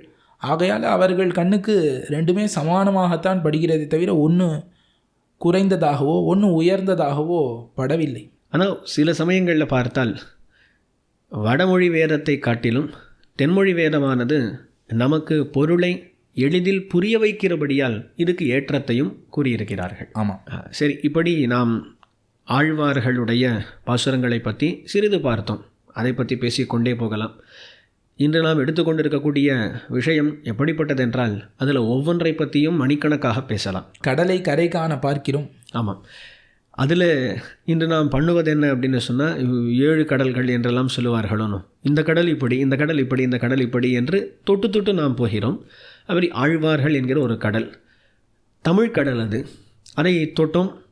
அதன் பிறகு அதை பற்றி தனியாகவும் நாம் பிற்காலத்திலே பேசுவோம். கண்டிப்பாக அதை பற்றி விரிவாக அதில் இருக்கக்கூடிய தமிழ் விஷயங்களை எல்லாம் எடுத்து நாம் கூற வேண்டும் கண்டிப்பாக. இதுக்கு பிறகு ஆழ்வாருடைய காலத்துக்கு பிறகு ஆச்சாரியருடைய காலம் என்று பார்த்தால் அவர்கள் செய்திருக்கக்கூடிய தமிழ் தொண்டு அது மிகப்பெரியது. ஆழ்வார்களுடைய பெருமைகளையெல்லாம் உலகத்துக்கு எடுத்துரைத்தவர்கள் இந்த ஆச்சாரியர்கள் தான். வடமாநிலம் வரையிலும் பரவி இருக்கிறதுன்னா பரப்பினது யார்? இந்த ஆச்சாரியர்கள் தான். அந்த ஆச்சாரியர்கள் எப்படி செய்தார்கள் என்று பார்க்கலாம் நினைக்கிறேன். கண்டிப்பாக ஆச்சாரியர்கள் இந்த தமிழ் பாசுரங்களுக்கு அவர்கள் உரை எழுதக்கூடிய ஒரு நயம் பாங்கு அது நம்முடைய மனதுக்கும் வாக்குக்கும் எட்டாத ஒரு விஷயம். அவ்வளவு அழகாக ஒவ்வொரு எழுத்தையும் பார்த்து பார்த்து அந்த எழுத்திலிருந்து பொருளை கறந்து கொண்டு வருவார்கள். ஒரு சொட்டு விடாமல் கறந்து எடுத்துருவா பொருளை. அப்படி ஒரு வியாக்கியானம், அப்படி ஒரு உரை எழுதக்கூடிய திறன்கிறது இன்னொரு இடத்திலே இந்த உலகத்திலே நாம் பார்த்ததில்லை. இந்த உரைகளை படித்துட்டு ஒருத்தர் உரை எழுதினார்னா அவருடைய உரை தான் எல்லா இடத்திலும் பேசப்படக்கூடியதாக அமைந்திருக்கும். நிறைய ஆராய்ச்சிகள் கூட இதில் பண்ணலாம். இந்த உரை திறன்லாம் கூட பண்ணியிருக்கிறார்கள், ஆச்சாரியர்களின் உரை திறன்கள் அப்படின்னு. அப்படி ஒரு தமிழிலே ஈடுபாடு கொண்டவர்கள். தமிழ் பாசுரங்களை அவர்கள் பார்க்கக்கூடிய விதமே வேறு மாதிரி இருக்கும். நம்முடைய கண்ணோட்டமும் அதுவும் ஒன்றாகவே இருக்காது. நமக்கு மேலெழுந்த வாரியாக ஏதோ பொருள் படும். என்னதான் இருந்தாலும் இப்போ கடல் இருக்குன்னா கடலை நாம் பார்க்கக்கூடிய கண்ணோட்டமும் ஒரு முத்து குளித்து முத்து எடுத்துன்னு வரக்கூடியவன் பார்க்கக்கூடிய கண்ணோட்டமும் ஒன்றும் இல்லைல்ல. நாம் மேலாக பார்ப்போம், முத்து இருக்குது அவ்வளோதான் தெரியும் நமக்கு. அதை உள்ளே புகுந்து எடுக்கக்கூடியவனுக்கு அந்த கடலின் ஆழம் முழுவதும் அறியப்பட்டிருக்கும். அது மாதிரி இந்த ஆச்சாரியர்கள் தமிழின் ஆழத்தை அறிந்தவர்கள். கண்டிப்பாக நாம் அப்படி தான் கூற வேண்டும். ஆமாம், கண்டிப்பாக. இதில் ஆச்சாரியர்களுடைய தொடக்கம் என்று பார்த்தால் நாதமுனிகள் தொடங்கி ஆச்சாரியர்கள். ஏறக்குறைய அந்த காலத்தில் தான் கம்பரும் இருந்தார் இல்லையா? ஆமாம், அந்த காலத்தில் தான் கம்பரும் இருந்தார். கம்பருக்கும் வைணவத்துக்கும் ஒரு உறவு சொல்ல வேண்டுங்கிற தேவை நமக்கு கிடையாது. கம்பர் எழுதினதே ராமாயணம்தான். ஸ்ரீராமாயணத்திலே கம்பராமாயணத்திலே பற்பல இடங்களிலே ஆழ்வார்களின் பொருளை அனுசரித்து ஆழ்வார்களின் சொற்களை அனுசரித்து அவர் எழுதியிருக்கிறாருங்கிறது பற்பல ஆய்வுகளினே முடிவாக இருக்கிறபடியினாலே பெருசாக நாம் சொல்லணும் இல்லை. கம்பராமாயணம்னு கேட்டாலே அதற்கும் வைணவத்துக்கும் என்ன தொடர்புன்னு யாரும் கேட்க போகிறதில்ல. ஆகையால் கம்பரை பற்றியும் பெருசாக நாம் அதிலிருந்து ஒவ்வொரு விஷயங்களையும் எடுக்க வேண்டாம். ஏன்னா அது ஆயிரக்கணக்கான பாடல்கள், ஒவ்வொன்றும் நாம் போய் எடுக்க முடியாது. தனி பகுதியாக கூட பண்ணலாம். ஒரு 4 எடுத்துக்காட்டுகளை காட்டி இதோ கம்பரும் இவ்விதமாக ஆழ்வார்களை அனுசரித்திருக்கிறார் என்பதனை காட்டலாம். கண்டிப்பாக முக்கியமாக அவருடைய சடகோபர் அந்தாதி, கண்டிப்பாக அதில் நம்மாழ்வாரை பற்றியே ஒன்று பாடியிருக்கிறார்னா அவருக்கு வைணவத்திலும் வைணவ ஆச்சாரியர்களிலே சிறந்தவராக கருதப்படக்கூடிய நம்மாழ்வாரிடத்திலும் எந்த அளவுக்கு ஒரு பக்தி இருந்திருக்கும் என்பதனை நாம் உணரலாகிறது. ஆகையால் அந்த காலத்திலும் கேட்கவே வேண்டாம், ராமாயணம் இருக்குது, சடகோபர் அந்தாதி இருக்குது, விதமான நூல்கள் எல்லாம் இருக்கின்றன. அது ஒரு பக்கம் இருக்கட்டும். இதில் ஒரே ஒரு விஷயம், அந்த சடகோபர் அந்தாதிங்கிறது சடகோபனின் நம்மாழ்வார், அவருக்கு தான் சடகோபர்னு திருநாமம், அவரை பற்றின பெருமையை கூறக்கூடியதாக அமைந்திருக்கிறது. அது கம்பர் எழுதலைன்னு கூட சில பேர் சொல்கிறது உண்டு. ஆனாலும் அதில் கம்பர்னு பெயர் இருக்கிறது, நிர்விவாதமாக அது கம்பர் எழுதினாருங்கிறது பல பேர் சொல்லி கொண்டு வரக்கூடியது தான். அந்த சடகோபர் அந்தாதியிலே கூட முதல் பாட்டிலேயே வேதத்தின் முன் செல்கன்னு தொடங்குகிறது அந்த பாட்டு. அதில் அவர் ஒரு அழகான விஷயத்தை கூறுகிறார். இந்த பரஞ்சுடர் பரபிரம்மம் இருக்கிறதே திருமால், இவர் வேதத்தை கூட கடந்து சென்று விடுவார். அந்த வேதத்தை அறிந்திருக்கக்கூடிய ஞானிகளாக பிரமன் முதலாக இருக்கக்கூடியவர்களின் அறிவையும் கடந்து சென்று விடுவார். ஆனால் தென்குருகூர் புனிதன் கவியோர் பாதத்தின் முன் செல்லுமோ தொல்லை மூல பரஞ்சுடரேன்னு கூறுகிறார். இப்போ நம்மாழ்வாரின் அந்த ஒரு பாட்டு, அந்த ஒரு பாட்டிலே ஒரு பாதம், அதை கடந்து அவராலே செல்ல முடியுமா என்று கேட்கக்கூடியதாக அது அமைந்திருக்கிறது. அவ்வளவு திருமாலுக்கே மிகவும் இனிமை பயக்கக்கூடியதாக ஆழ்வார்களின் அருளி செயல்கள் போற்றப்படுகின்றன. அதுதான் உண்மை. பகவானுக்கே எது பிடிக்கும் அப்படின்னா ஆழ்வார்களின் தமிழ் தான் பிடிக்கும் என்று ஒரு கொள்கையை நாம் வைத்திருக்கிறோம். ஆமாம், இது பலரும் சொல்லி இருப்பது தான், இருந்தாலும் நாமும் சொல்லி ஆக வேணும். திருமால் கோயில்களிலே எங்கு புறப்பாடு நடந்தாலும் முதலிலே தமிழ் வேதம் செல்லுவதை கண்கூட பார்க்கலாம் அனைவரும்.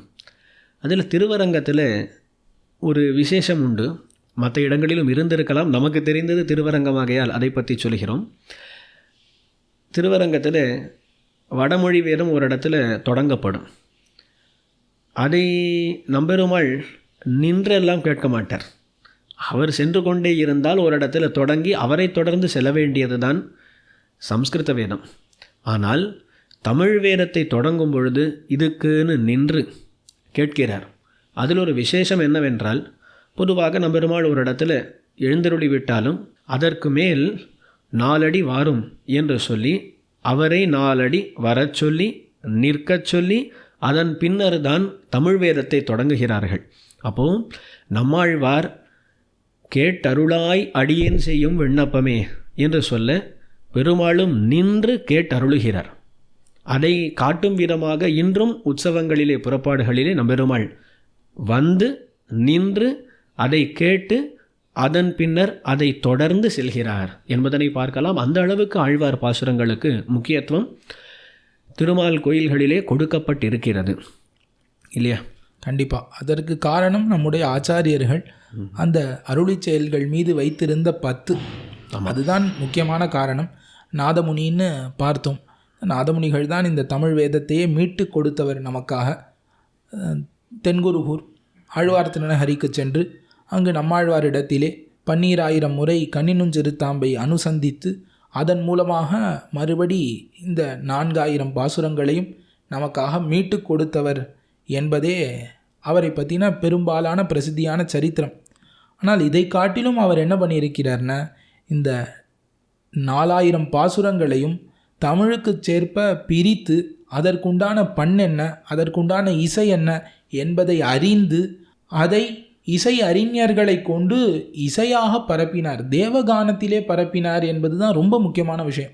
வெறும்னா ஏதோ பெற்றோம் புஸ்தகம் போட்டோம் அப்படியே மூளையில் வைத்தோங்கிறது கிடையாது. இசையாக அதை மாற்றி இந்த உலகத்திலே பரப்பினார்.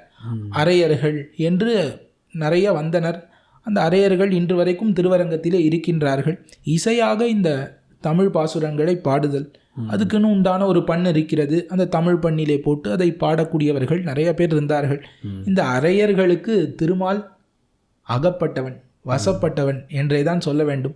அப்படி ஒரு நிலை இந்த திவதேசங்களிலே காணப்பட்டது அந்த காலத்திலே. ஆமாம், அந்த அரையர் சுவாமிகள் எல்லாம் தங்களுடைய தலைகள் மீது ஒரு கிரீட்டம் போன்ற ஒரு குல்லா என்று சொல்லுவார்கள், அதை தரித்திருப்பார்கள். அதுக்கு காரணம் சொல்லும் பொழுது பெரியவர்கள் சொல்லுகிறார்கள், அவர்களுக்கு ஒரு சாம்ராஜ்ய பட்டாபிஷேகம் பண்ணி கொடுத்தார் பெருமாள். என்ன சாம்ராஜ்யம்? கான சாம்ராஜ்யம் இல்லையா? அந்த கான சாம்ராஜ்ய பட்டாபிஷேகம் பண்ணி கொடுத்து அவர்களுக்குன்னு ஒரு கிரீட்டத்தை போல அந்த ஒரு குல்லாவையும் தரிக்கும்படியான பாக்கியம் கொடுத்தார். அந்த அளவுக்கு அவர்கள் அதில் தேர்ச்சி பெற்று இருந்தார்கள். பெருமாளும் அதற்கு வசப்பட்டிருந்தார் என்பதை நாம் அறியலாகிறது.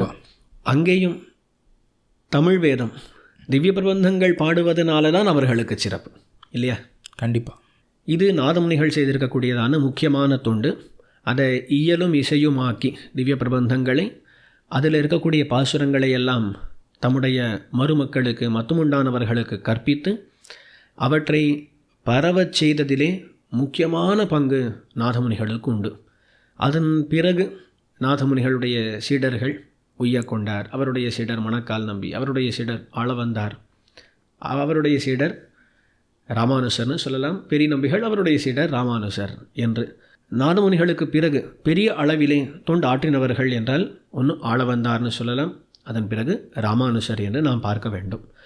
அதில் ஆளவந்தார் காலத்திலேயே இந்த பாசுரங்களுக்கெல்லாம் பலவிதமான வியாக்கியானங்கள் பண்ணுவது என்பது தொடங்கியுள்ளது, இல்லையா? ஆமாம். அந்த காலத்தில் தமிழ் வல்லுநர்களாக இருந்தார்கள். அவர்களுக்கு தமிழ் புரிந்தால் கூட இந்த பாசுரங்கள் வெறும் தமிழ் மட்டும் கிடையாது. வெறும் ஏதோ ஒரு அரசனை புகழ்வதற்காக வந்தது கிடையாது. தமிழ் வேதங்கள், இதற்குன்னு ஒரு தாத்பரியங்கள் உண்டு. ஒவ்வொரு இடத்திலும் மோட்சத்திற்கு நம்மை அழைத்து செல்வதற்குண்டான வழிகள் அங்கங்கு பொதிக்கப்பட்டிருக்கின்றன. அப்படி இருக்கும்பொழுது இதனுடைய உட்பொருள்களை எல்லாம் எடுத்து கூறுவதுங்கிறது ஆச்சாரியர்களை விட்டால் மற்றொருவராலே முடியாதல்லவா? அதனால் அவர்கள் வாய்மொழியாக தங்களுடைய சீடர்களுக்கு உபதேச பரம்பரையிலே கூறிக்கொண்டு வந்தார்கள். அது ராமானுசர் காலத்திலே தான் ஓலைப்பட்டது. ஆமாம், நாதமுனிகள் தொடங்கி ராமானுஷர் வரைக்கும் அது வாய்மொழியாக, அதாவது ஆச்சாரியர் கூற சிஷ்யர்கள் கேட்பது அப்படின்ற வகையில் வந்தது. ராமானுஷர் காலத்துக்கு வந்த உடனே இந்த தமிழ் பாசுரங்களுக்கான வியாக்கியானம் என்பது முதல் முறையாக எழுதப்பட்டது. ராமானுஷர் காலத்திலே அவருடைய ஆச்சாரியர்களிடத்திலே இந்த 4000 பாசுரங்களுக்கும் உண்டான பொருள்களை எல்லாம் அமர்ந்து கேட்கிறார். அப்படி கேட்கும் பொழுது அவர் இந்த பொருள்களை எல்லாம் அவர் மனதிலே வாங்கி கொண்ட அந்த சரித்திரங்கள்லாம் நிறையா காணப்படுகிறது திவ்ய பிரபந்த வியாக்கியானங்களிலே. அப்போ கூட நமக்கு அந்த ராமானுசர் தமிழிலே எவ்வளவு ஈடுபட்டு இருந்தாருங்கிறது நமக்கு தெரியும். ஒரு சின்ன உதாரணம் சொல்லணும் என்றால் இது இந்த இடத்துல சொல்லியானும். அப்போ தான் ராமானுசருக்கு எவ்வளவு ஈடுபாடு இருந்ததுன்னு நமக்கு தெரியும். ராமானுசர் தன்னுடைய ஆச்சாரியனான திருமாலை ஆண்டான் அவரிடத்தில் இந்த திருவாய்மொழி, நம்மாழ்வாரினுடைய திருவாய்மொழி பொருள்களை கேட்டுக்கொண்டு வருகிறார்.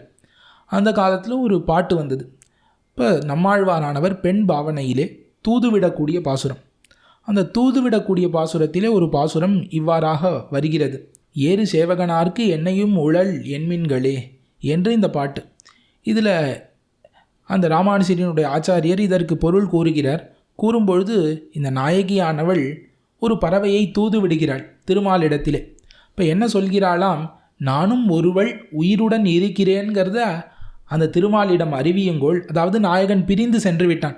பிரிந்து சென்ற பிறகு நான் பிரிந்தால் இந்த நாயகி இனிமேல் பிழைத்து இருக்க மாட்டாள், கண்டிப்பாக முடிந்து போயிருப்பாள்னு நினைத்து கொண்டு அவன் வரவே இல்லை.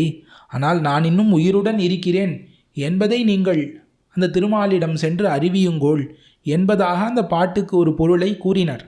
இதை கேட்ட ராமானுசன் அந்த இடத்துல, அது இப்போ தான் கேட்டுருக்கார், அப்போ அவர் சொல்லக்கூடிய ஒரு வார்த்தை அவ்விடத்திலே பதிவாகி இருக்கிறது. அதாவது தமிழர்கள் அவர்களுடைய இலக்கணத்திலே இன்றியமையாமைன்னு ஒரு அகத்துறை இருக்கிறது. இந்த துறையை வைத்து பார்த்தோமாகில் இந்த நாயகன் நாயகிக்கு நடுவிலே இந்த இன்றியமையாமைங்கிறது இருக்கும். அதாவது ஒருவன் உயிருடன் இருந்தால் மற்றொருவன் உயிருடன் இருப்பான். அதாவது நாயகன் இருந்தால் நாயகி கண்டிப்பாக இருப்பாள், நாயகன் இல்லையாகில் நாயகி கண்டிப்பாக இருக்க மாட்டாள் என்பதுதான் அந்த துறையின் பொருள். அப்படி இருக்க இந்த துறையை வைத்துத்தான் இந்த பாசுரத்திற்கு நாம் பொருள் கூற வேண்டும். இப்போ இந்த தமிழ் துறையை வைத்து இந்த பாசுரத்தை பார்த்தா என்ன அர்த்தம், நான் உயிருடன் இருப்பேன்கிறது நாயகனுக்கு தெரியும். எப்படி? ஏன்னா அவன் உயிருடன் இருக்கிறானே. ஆகையாலே அவனுக்கு அதை புதுசாக நாம் போய் சொல்ல வேண்டாம். அவன் என்ன பண்ணிட்டான், நான் எல்லாரையும் ரட்சித்து முடித்து விட்டேன், எல்லாரையும் காத்து விட்டேன்னு பட்டம் கட்டி கொண்டு தலையிலே கிரீடம்லாம் சாத்தி கொண்டு சுகமாக வாழ்கிறான். அவனிடம் நீங்கள் போய் என்னையும் உழல், நான் ஒருவள் இன்னும் காக்கப்பட வேண்டியவள் பாக்கி இருக்கிறேன்னு போய் அவனிடம் சொல்லுங்கோள்னு சொன்னார்னு எம்பெருமானார் கூறுவதாக இங்கே ஒரு சரித்திரம். ஆகையாலே ஒரு தமிழ் துறை என்பது அவருக்கு தெரிந்திருக்கிறது. ஒரு பாட்டை அந்த தமிழ் துறையை வைத்து, என்னதான் அருளி செயலாக இருந்தாலும், என்னதான் தமிழ் வேதமாக இருந்தாலும், அந்த தமிழ் துறைகளுக்கு ஒப்பிட்டு தான் அந்த பாசுரங்களை எல்லாம் பார்க்க வேண்டும் என்பது அவ்விடத்திலே ஒரு விஷயம் நாம் அறிந்து கொள்ளலாம். ஆகையால் தான் அவரை சொல்லாறு தமிழரும் ஒன்றும் சுருதிகள் நான்கும் எல்லையில்லா அறநெறி யாவும் தெரிந்தவன் என்று ராமானுஜரை கொண்டாடுகிறார்கள். 3 விதமான தமிழும் அவருக்கு தெரியும். இயல், இசை, நாடகம் என்கிற 3 விதமான தமிழ், 4 வேதங்கள், தர்மசாஸ்திரங்கள் எல்லாம் அறிந்தவர். எல்லாம் இருந்தாலும் அவருக்கு ஒரு சிறப்பு கூற வேண்டுமென்றால் இதுவும் சொல்லுவார்கள். ராமானுஜருக்கு எல்லாம் தெரியும், எல்லா வேதங்களும் தெரியும், பிரம்மசூத்திரங்கள் முதலானவைகளுக்கெல்லாம் பாஷ்யமே இயற்றி இருக்கிறார். ஆனால் அவருக்கு ஒரு சிறப்பு திருநாமம் உண்டு. என்னன்னு கேட்டால் திருப்பாவை ஜீயர். ஏன் என்றால் எங்கே சென்றாலும் அவர் எப்பொழுதுமே ஏதோ ஒன்று சொல்லிக்கொண்டே இருப்பார். அவருடைய உதடுகளை பார்த்தால் துடித்து கொண்டே இருக்குமாம். என்ன அனுசந்தானம் என்றால் எப்பொழுதும் திருப்பாவை அனுசந்தானம். முக்கியமாக அவர் பிக்ஷை வாங்கச் செல்லும் பொழுதெல்லாம் திருப்பாவை அனுசந்திப்பார் என்று பிரசித்தமான சரித்திரங்கள் உண்டு. அப்போ இவ்வளவு சாஸ்திரங்களை எல்லாம் வாசித்தவருக்கு ஏற்றமாக எது சொல்லப்பட்டது என்றால் திருப்பாவையை அனுசந்தித்து கொண்டே இருப்பார். ஆகையால் திருப்பாவை ஜீயர் என்று அவருக்கு ஒரு சிறப்பு திருநாமம் ஏற்பட்டுள்ளது. அது மட்டும் இல்லாமல் தினப்படி இரவு பொழுதிலே திருவாய்மொழி அனுசந்தித்து கொண்டே அவர் நடமாடுவர் என்றெல்லாம் கூறப்பட்டிருக்கிறது. அந்த அளவுக்கு அவர்கள் தமிழிலே ஈடுபட்டிருந்தார்கள் என்பதனை நாம் பார்க்கிறோம். ஆகையால் தான் வளர்த்த இதத்தாயி ராமானுஜன் என்று நம்மாழ்வார் தமிழ் வேதத்தை ஈண்டிருக்கலாம், ஆனால் வளர்த்தவர் யாருன்னு கேட்டால் ராமானுஜர் தான் என்பதனை இந்த இடத்துல நாம் கண்டிப்பாக நினைத்தாக வேண்டும். வடமாநிலம் வரையிலும் சென்றிருக்கிறதுன்னு சொன்னால் ராமானுஜரால் தான். ஆழ்வார்கள் பாடி நிறுத்தினார்கள்.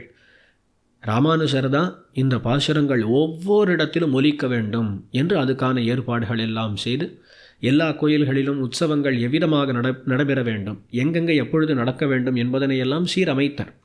நாதமுனிகள் காலம் தொடங்கி நடந்திருந்தாலும் ராமானுஜர் காலத்தில் அதெல்லாம் சீரமைக்கப்படுகிறது. திவ்ய பிரபந்தங்கள் ஓதி ஆக வேண்டும் என்று அவற்றுக்கான நியமங்கள் எல்லாம் ஏற்பட்டிருக்கின்றன. ஆழ்வார்களுக்கான சன்னதிகள் ஆங்காங்கு உண்டாயிருக்கின்றன இல்லையா?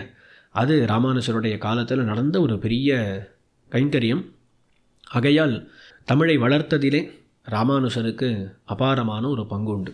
கண்டிப்பாக இந்த ராமானுஜருக்கு பின் வந்தவர்கள் இந்த உரைகளை இன்னும் பெரிதாக எழுத தொடங்கினார்கள். ரொம்ப பெரிய பெரிய உரைகள் வந்தது. பொதுவாக தமிழிலே உரைநடையாக ஒரு நூல் அவ்வளவு பெரிதாக வந்ததில்லை. எல்லாமே பெரும்பாலும் யாப்பிலக்கணப்படி பாட்டுக்களாகத்தான் அமைந்திருக்கும். எங்கேயாவது இந்த மாதிரி உரை நூல்கள் வந்தால் தான் அந்த உரைநடையாக வந்தது. அதுவும் இந்த மணிப்பிரவாளத்தை வைத்துக்கொண்டு அந்த வியாக்கியானங்கள் எல்லாம் பெரிதாக வந்திருக்கிறது. இந்த மணிப்பிரவாளம்னு இந்த வியாக்கியானத்தை சொன்னால் கூட, இந்த வியாக்கியானங்கள் மணிப்பிரவாளம்னு சம்ஸ்கிருதமும் தமிழும் கலந்து எழுதப்பட்டதுன்னு சொன்னால் கூட, அது நான் அதை பார்க்கும் பொழுது நான் அதை தமிழாகவே பார்க்கிறேன். பெரும்பாலும் அதில் தமிழ் இலக்கணத்துக்கு சேர்ந்த விகுதிகள் தான் இருக்கிறது, வேற்றுமை உருவுகள் தான் இருக்கின்றன. அங்கங்கே சம்ஸ்கிருதம், அவர்கள் வேதத்தை தமிழாக்குகிறார்கள். வேதத்தை தமிழாக்கும் பொழுது வேதத்தில் இருக்கக்கூடிய வரிகளை, வேதத்தில் இருக்கக்கூடிய வார்த்தைகளை நாம் இங்கு கொண்டு வந்து ஆக வேண்டும். அப்பொழுது சம்ஸ்கிருதமானது இயல்பாகவே உள்ளே புகுறக்கூடியதாக அமைந்திருக்கிறது. ஆனாலும் அவர்களினுடைய சொல் வளம் அப்படின்னு இருக்கிறது, அது வேறெங்கும் காண முடியாததாக இருக்கும். தமிழ் பேரகராதி அந்த நூல்களிலே நாம் பார்த்தோமாகில் ஒரு சொல்லுக்கு என்ன பொருள்னு சில சொல்களை, இவர்கள் பயன்படுத்திய சொற்களின் பொருளை நாம் பார்க்க வேண்டும்னு அங்கு போனோமாகில் அவர்கள் ஒரு பொருள் தந்திருப்பார்கள். சரி, இந்த சொல் எங்கெங்கெல்லாம் பிரயோகப்பட்டிருக்கிறதுன்னு பார்த்தா அது இதையே உதாரணமாக காட்டியிருப்பார்கள். அந்த மாதிரி இதில் மட்டுமே இருக்கக்கூடிய சொல்னு சிலது இருக்கிறது. இவர்கள் பயன்படுத்தி வேறு இடத்திலே தமிழிலே இல்லாத சொற்கள்னு நிறையா இருக்கிறது. இன்னும் வேறு இடத்திலே இருந்து இவர்கள் பயன்படுத்தக்கூடியதுன்னு கூட நிறையா தமிழ் சொற்கள் இருக்கிறது. இப்போ இந்த தமிழ் சொல் வளம் ஒருவருக்கு வேணும்னா கண்டிப்பாக 4000 திவ்ய பிரபந்தத்தையும் அதனுடைய வியாக்கியானங்களையும் படித்தாலே போதும். அப்படி ஒரு சொல் வளம் அதில் இருக்கிறது. இப்போ நாம் தமிழிலே பேசுகிறோம், நன்னாவே பேசுகிறோம்னா அதற்கு காரணம் வேறு எதுவுமே இல்லை, இதுதான். தமிழ் நாம் படித்தது எங்கே? அருளி செயலில் தான். எல்லாமே நாம் பயின்றது, நாம் தினமும் அனுசந்திப்பது எல்லாமே அதுவாக இருப்பதினாலே தானாகவே வரக்கூடியதாக அமைந்திருக்கிறது தமிழ். இது மட்டும் இல்லாமல் ஒரு இடத்துல ஒரு உதாரணத்துக்காக சொல்கிறேன். பரமபதநாதன், அதாவது திருமால் என்ன பண்ணார், இந்த பராங்குஷ நாயகி, இந்த பெண் பாவனையில் இருக்கக்கூடிய ஆழ்வாரிடமிருந்து வளையல் முதலான பொருள்களை எல்லாம் பறித்து கொண்டு போய் வைகுண்டத்திற்கு சென்று அங்கு பாரித்து கொண்டு கிடக்கிறான் என்று ஒரு வார்த்தை வந்தது. பொருள்களை பாரித்து கொண்டு கிடத்தல், பாரித்தல்னா அதில் ஏதோ ஆசைப்படுதல் அந்த மாதிரி தான் நாம் புரிந்து கொள்வோம். நான் பாரித்து கொண்டு கிடக்கிறான், பொருள்களை பாரித்து கொண்டு எப்படி கிடக்க முடியும் அப்படிங்கிறதுக்காக நான் பேரகராதி முதலான இடங்களில் தேடின பொழுது இந்த பாரித்தல்னா பரப்புதல் என்ற ஒரு பொருள் இருப்பதாக கூறினார்கள். அங்கன் விசும்பில் அகல் நிலா பாரிக்கும் திங்களும் சான்றோரும் ஒப்பர்மன் என்று ஒரு செய்யுள் கூட அதற்கு உதாரணமாக காட்டினார்கள். அங்கன் விசும்பில் வானத்திலே அகல் நிலா, நிலான்னு என்ன, அதாவது திங்களின் ஒளிக்கு, சந்திரனின் ஒளிக்கு நிலான்னு பெயர். அது இன்று மருவி சந்திரனுக்கே கூறுகிறார்கள். அந்த நிலாவானது பாரிக்கப்படக்கூடியதாக இருக்கிறது, அதாவது பரப்பக்கூடியது. ஆகாயம் முழுக்க தன்னுடைய ஒளியை பரப்பி இருக்கக்கூடிய திங்கள் என்ற அந்த செய்யுளிலே இருக்கிறது. இப்போ இந்த இடத்துல எம்பெருமான் அங்கு போய் அப்படி பரப்பி கொண்டு காட்டி இருக்கிறான் எல்லாமும் என்பதே அந்த பாரிக்குங்கிற வார்த்தையினால் காட்டுகிறார் நம்பிள்ளை என்கிற அந்த ஆச்சாரியன். அந்த மாதிரி புதிய புதிய சொற்கள் நாம் பயில வேண்டும் என்றால் இந்த உரைநடைகள்லாம் நமக்கு பெரிய களஞ்சியமாக காத்து கொண்டு இருக்கிறது. அதிலே ராமானுஜருடைய காலத்தில் முதல்ல திருவாய்மொழிக்கான வியாக்கியானம் தோன்றியது. ராமானுஜருடைய ஆணையை கொண்டு திருக்குறுகை பிரான் பிள்ளான் என்கிற ஒரு பேராசிரியராலே 6000 படி என்கிற ஒரு வியாக்கியானம் இயற்றப்பட்டது. அதடியாக நிறைய வியாக்கியானங்கள் தோன்றின. 9000 படி, 24000 படி, 36000 படி, 12000 படி என்றெல்லாம் நூல்கள் தோன்றி இருக்கின்றன. ஆச்சாரியர்களிலே நாம் கண்டிப்பாக நினைக்க தகுந்தவர் பெரியவாச்சான் பிள்ளை என்கிற ஆச்சாரியர். அவர் 4000 பாசுரங்களுக்குமே ஒரு உரையை எழுதி நம்மை வாழ்வித்திருக்கிறார். பெரியவாச்சான் பிள்ளை பின்புள்ளவைக்கும் தெரிய வியாக்கியைகள் செய்வால் அரிய அருளிச் செயல் பொருளை ஆரியர்கட்கு இப்போது அருளிச் செயலாய்த்து அறிந்து. அவர் அருளிச் செயல்களுக்கு, ஆழ்வார் பாசுரங்களுக்கு இந்த உரைகளையெல்லாம் எழுதவில்லை என்றால் இன்ன கருத்து தான் இந்த ஆழ்வாருக்குன்னு சொல்லி நம்மால் புரிந்து கொள்ள இயலவே இயலாது. அவ்வகையில் அவர்கள் அவ்வளவு முயற்சி எடுத்து நமக்கு தமிழை காத்து கொடுத்திருக்கிறார்கள், வைணவத்தை காத்து கொடுத்திருக்கிறார்கள். இதில் ஒரு விஷயம் அடியனுக்கு தோன்றும். ராமானுஜர் ஒரு பக்கம் தமிழை வளர்த்தார், இருந்தாலும் இந்த ஒரு சம்பிரதாயத்தை நிறுவ வேண்டிய ஒரு கடமை அவருக்கு இருந்ததுனால அவர் தமிழிலே பெரிய அளவில் ஒன்றும் எழுதவில்லை. ஏதோ சில பாசுரங்கள் தனியன்களாக இருந்தாலும் பெரிய அளவில் எழுதவில்லை. ஆனால் தமிழை நன்கு வளர்த்தார்.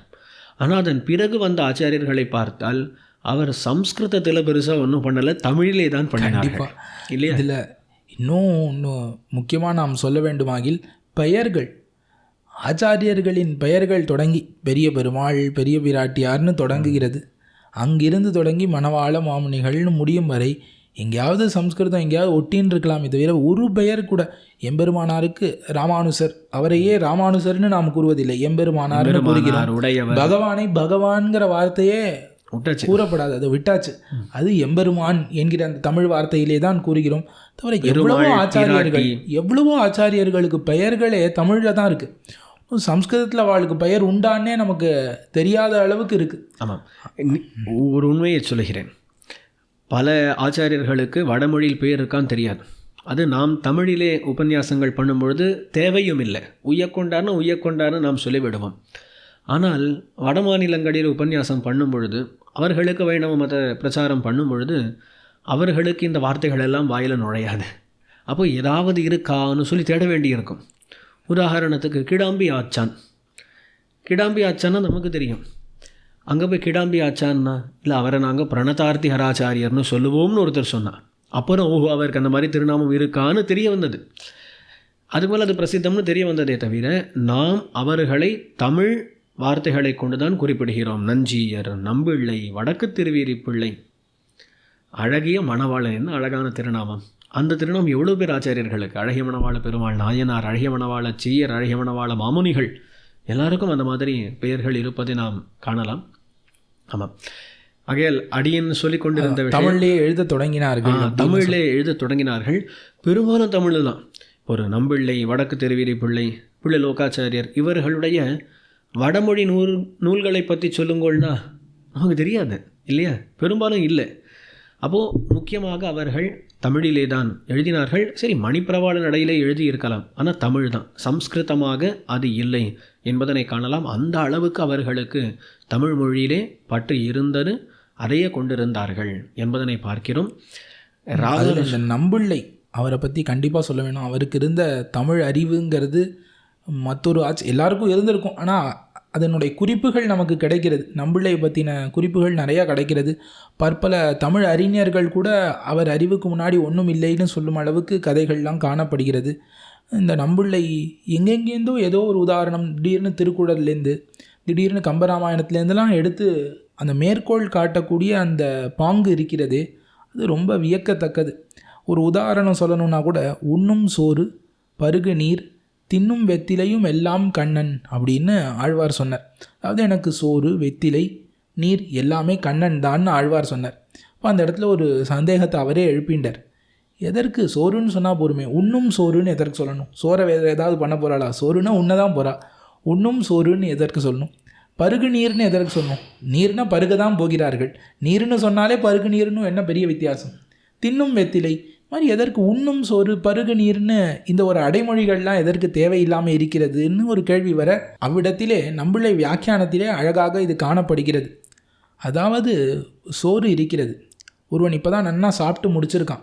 அவன் நன்னா சாப்பிட்டு முடித்த பிறகு அவன்கிட்ட கொண்டு வந்து அதே சோறை கொடுத்தா அவனுக்கு அது பிடித்தமானதாக இருக்காது, வேண்டப்பட்டதாக இருக்காது. அதே அவன் பசியோடு இருந்தால் அந்த சமயத்திலே அவனுக்கு சோறு கிடைத்தால் அந்த சோறு எவ்வளவு விரும்பத்தகுந்ததாக இருக்கும், வேண்டப்பட்டதாக இருக்கும். அப்படி இருக்கிறாராம் கண்ணன் எப்பொழுதும் ஆழ்வாருக்கு. இது அவர் சொல்லுவதற்காக ஒரு திருக்குறளுக்கு போகிறார். வேட்ட பொழுதில் அவை அவை போலுமே தோட்டார் கதுப்பினாடோள் அப்படின்னு அந்த திருக்குறளானது வருகிறது. அதாவது என்ன பொருள்னா, ஒவ்வொரு பொருளையும் நாம் ஆசைப்படும் பொழுது அது நமக்கு கிடைத்தால் எவ்வளவு சந்தோஷம் வருமோ, எவ்வளவு மகிழ்ச்சி வருமோ, அந்த மாதிரி இந்த நாயகனுக்கு நாயகியினுடைய தோளானது இருக்கிறதுன்னு அதற்கு பொருள். வேட்ட பொழுதில் ஆசைப்பட்ட சமயத்தில் அது கிடைக்கணும். இப்போ ஒரு பொருளை ஓமையாக சொல்லும் பொழுது கூட அது ஆசைப்பட்ட சமயத்தில் அது கிடச்சிதுன்னா எவ்வளவு ஒரு ஆனந்தம் வருமோ அவ்வளவு இங்கே குறிக்கப்படுகிறதுன்னு, இப்படி அந்த உண்ணும் சோறு, அதாவது பசி இருக்கும் பொழுது சோறு வந்தால் எவ்வளவு ஆனந்தமாக இருக்குமோ அவ்வளவு கண்ணன் எனக்குன்னு ஆழ்வார் கூறுவதாக இந்த திருக்குறளை வைத்து அவ்விடத்திலே அழகாக உரை எழுதுகிறார்கள். இந்த மாதிரி தமிழில் ரொம்ப வல்லுநர்களாக இருக்கிறார்கள். திருவிருத்தம் அகத்துறைக்காக இருக்கக்கூடிய ஒரு நூல். அந்த அகத்துறையில் அவர்கள் எழுதியிருக்கக்கூடிய விஷயங்கள் எல்லாம் நாம் படித்தோமாகில் அவர்களுக்கு எவ்வளவு தமிழ் தெரியுங்கிறது நமக்கு ரொம்ப கண்ணாடியில் பார்க்குற மாதிரி நாம் தெரிந்து கொள்ளலாம். ஆமாம் ஆமாம். இந்த ஆழ்வார்களை பற்றி பேசும்பொழுது திருவிருத்தம் குறிப்பிடத்தக்க ஒரு நூல்னு சொல்லியிருக்க வேண்டும். அதுக்கு வியாக்கியானங்கள் தான் முக்கியமாக. அதனுடைய ஒவ்வொரு துறையையும் எடுத்து அது எப்படி இங்கே சேர்ந்திருக்கிறது என்பதனை காட்டுவது, அதை பற்றின விசாரங்கள் பண்ணுவது, இதெல்லாம் நம்முடைய ஆச்சாரியர்கள் பண்ணியிருக்கிறார்கள். ஆக இந்த ஆச்சாரியர்கள், நாதமுனிகள் தொடக்கமான நம்முடைய ஆச்சாரியர்கள், அவர்கள் செய்திருக்கக்கூடிய அந்த ஒரு கைங்கரியம் மணவாள மாமுனிகளை குறிப்பிடுகிறார் இல்லையா? திருளுத்தாழ்வார்கள் சீர்மை அறிவாரார், அருளி செயலை அறிவாரார், அருள் பெற்ற நாதமுனி முதலா நம் தேசிகரையல்லால் பெருமனமே உண்டோ பேசு என்ற ஆழ்வார்களை பற்றியும் அவர்களுடைய அருளி செயல்களை பற்றியும் நம்முடைய ஆச்சாரியர்கள் அறிந்தது போல வேறு யாரும் அறியவில்லை என்று அந்த அளவுக்கு ஈடுபட்டவர்கள் நம் ஆச்சாரியர்கள். இந்த மணவாள மாமுனிகள்னு வந்ததுனால அவரை தமிழுக்கு எடுக்காமல் இருக்க முடியாது. இப்போ தமிழுக்காகவே என்ன சொல்கிறார்கள்னா, எம்பெருமானாருக்கு ஒரு வருத்தம் இருந்தது, தமிழுக்கு நம்ம எதுவும் பண்ணலையே, சம்ஸ்கிருத வேதங்களிலேயே காலத்தை போக்கிவிட்டோமேங்கிறதுக்காக திருப்பி மணவாள மாமுனிகளாக அவதரித்து அவ்வளவு கிரந்தங்களில் தமிழில், அதாவது நாதமுனிகள் ஆழ்வார்களின் அருளி செயல்களை எல்லாம் நமக்கு காத்து கொடுத்தாருன்னா, மணவாள மாமுனிகள் அந்த அருளி செயல்களின் வியாக்கியானங்களை எல்லாம் நமக்கு மறுபடி காத்து கொடுத்தவர். அவர் இல்லைன்னா இன்னைக்கு இந்த தமிழுங்கிறது நம்ம இன்னைக்கு இப்படி உட்காந்து பேச போகிறது இல்லை. இந்த சம்பிரதாயம் வேற எங்கேயோ திசை திரும்பி போயிருக்கும், தமிழானது அழிக்கப்பட்டு இருக்கும். அவர் வந்தாரோ இல்லையோ அந்த ஒரு வார்த்தை கூட அழகாக முழுக்கவே சொல்லிடலாம். சேற்று கமல வயல் சூழ் தென்னரங்கர் சீர் தழைப்ப போத்தி தொழும் நல்ல அந்தனர் வாழை பூதலத்தே மாத்தத்த செம்பொன் மணவாள மாமுனி வந்திலனேல் ஆத்தில் கரைத்த புலி அல்லவோ தமிழ் ஆரணமேன்னு இந்த மாதிரி அழகாக மணவாள மாமுனிகளை வர்ணிக்கிறார்கள். அவர் இல்லைன்னா இந்த தமிழ் வேதம், ஆழ்வார்களின் அருளிச்செயல் பிரபந்தங்கள் எதுவும் நமக்கு இல்லைன்னு உறுதிப்பட கூறலாம். அப்படி மணவாள மாமுனிகள் பண்ண அந்த தமிழ் கைங்கரியம். அது மட்டும் இல்லாமல் அவருடைய தமிழ் புலமை, அதை பார்த்தோம் ஆகில் அவர் திருவாய்மொழி நூத்தந்தாதின்னு ஒரு வெண்பா கிரந்தம் எழுதியிருக்கிறார். அதை பார்த்தால் போகிறோம் அவருக்கு எவ்வளவு தமிழ் புலமை இருந்ததுன்னு நமக்கு தெரிந்துவிடும். அப்படி ஒரு கிரந்தம் இதற்கு முன்பும் கிடையாது, பின்பும் வரப்போவதில்லைன்னு கண்டிப்பாக சொல்லலாம். அதற்கு மேலே ஆர்த்தி பிரபந்தத்தில் எவ்வளவு அழகான பாசுரங்கள், எவ்வளவு ரசகனமான பாசுரங்கள் எல்லாம் காணப்படுகிறதுன்னு தமிழ் அறிஞர்களுக்கு விருந்தாகவே அது அமைந்திருக்கிறது. அவர்களுடைய சீடர்களும் நிறைய தமிழ் விஷயங்களிலே தமிழ் பாக்களை எழுதியிருக்கிறார்கள். இந்த மாதிரி தனியாக எழுதினவர்கள்னு பார்த்தோம்னா பிள்ளை பெருமாள் ஐயங்கார், அவரையும் கண்டிப்பாக வைணவத்திலே குறிப்பிட வேண்டும். பிள்ளை பெருமாள் ஐயங்கார்னு பெரிய கவி. அவர் அட்டப்பிரபந்தம், அதாவது 8 பிரபந்தங்களை இயற்றி இருக்கிறார். இந்த அட்டப்பிரபந்தம் கர்த்தவன் அரை பண்டிதன் அப்படின்லாம் சொல்லுவதுண்டு. அப்படி அதில் தமிழ் சொல் வளம் நிறைந்திருக்கக்கூடியது அந்த அஷ்டப்பிரபந்தம். ரொம்ப கஷ்டப்பிரபந்தம்னு கூட சொல்லுவார்கள், வாயிலே நுழையாது அந்த தமிழ்.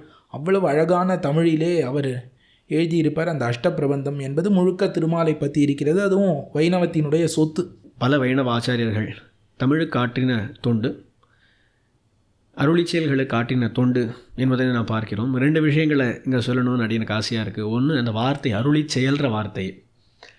4000 திவ்ய பிரபந்தங்கள் என்று இருந்தாலும் அதை விட்டு நம் ஆச்சாரியர்கள் அதிகப்படியாக உபயோகிக்கக்கூடிய வார்த்தை அருளிச்செயல் என்கிற வார்த்தை. என்ன அழகான தமிழ் சொல்லுது, அருளிச்செயல்ற வார்த்தை. அது ஒன்று.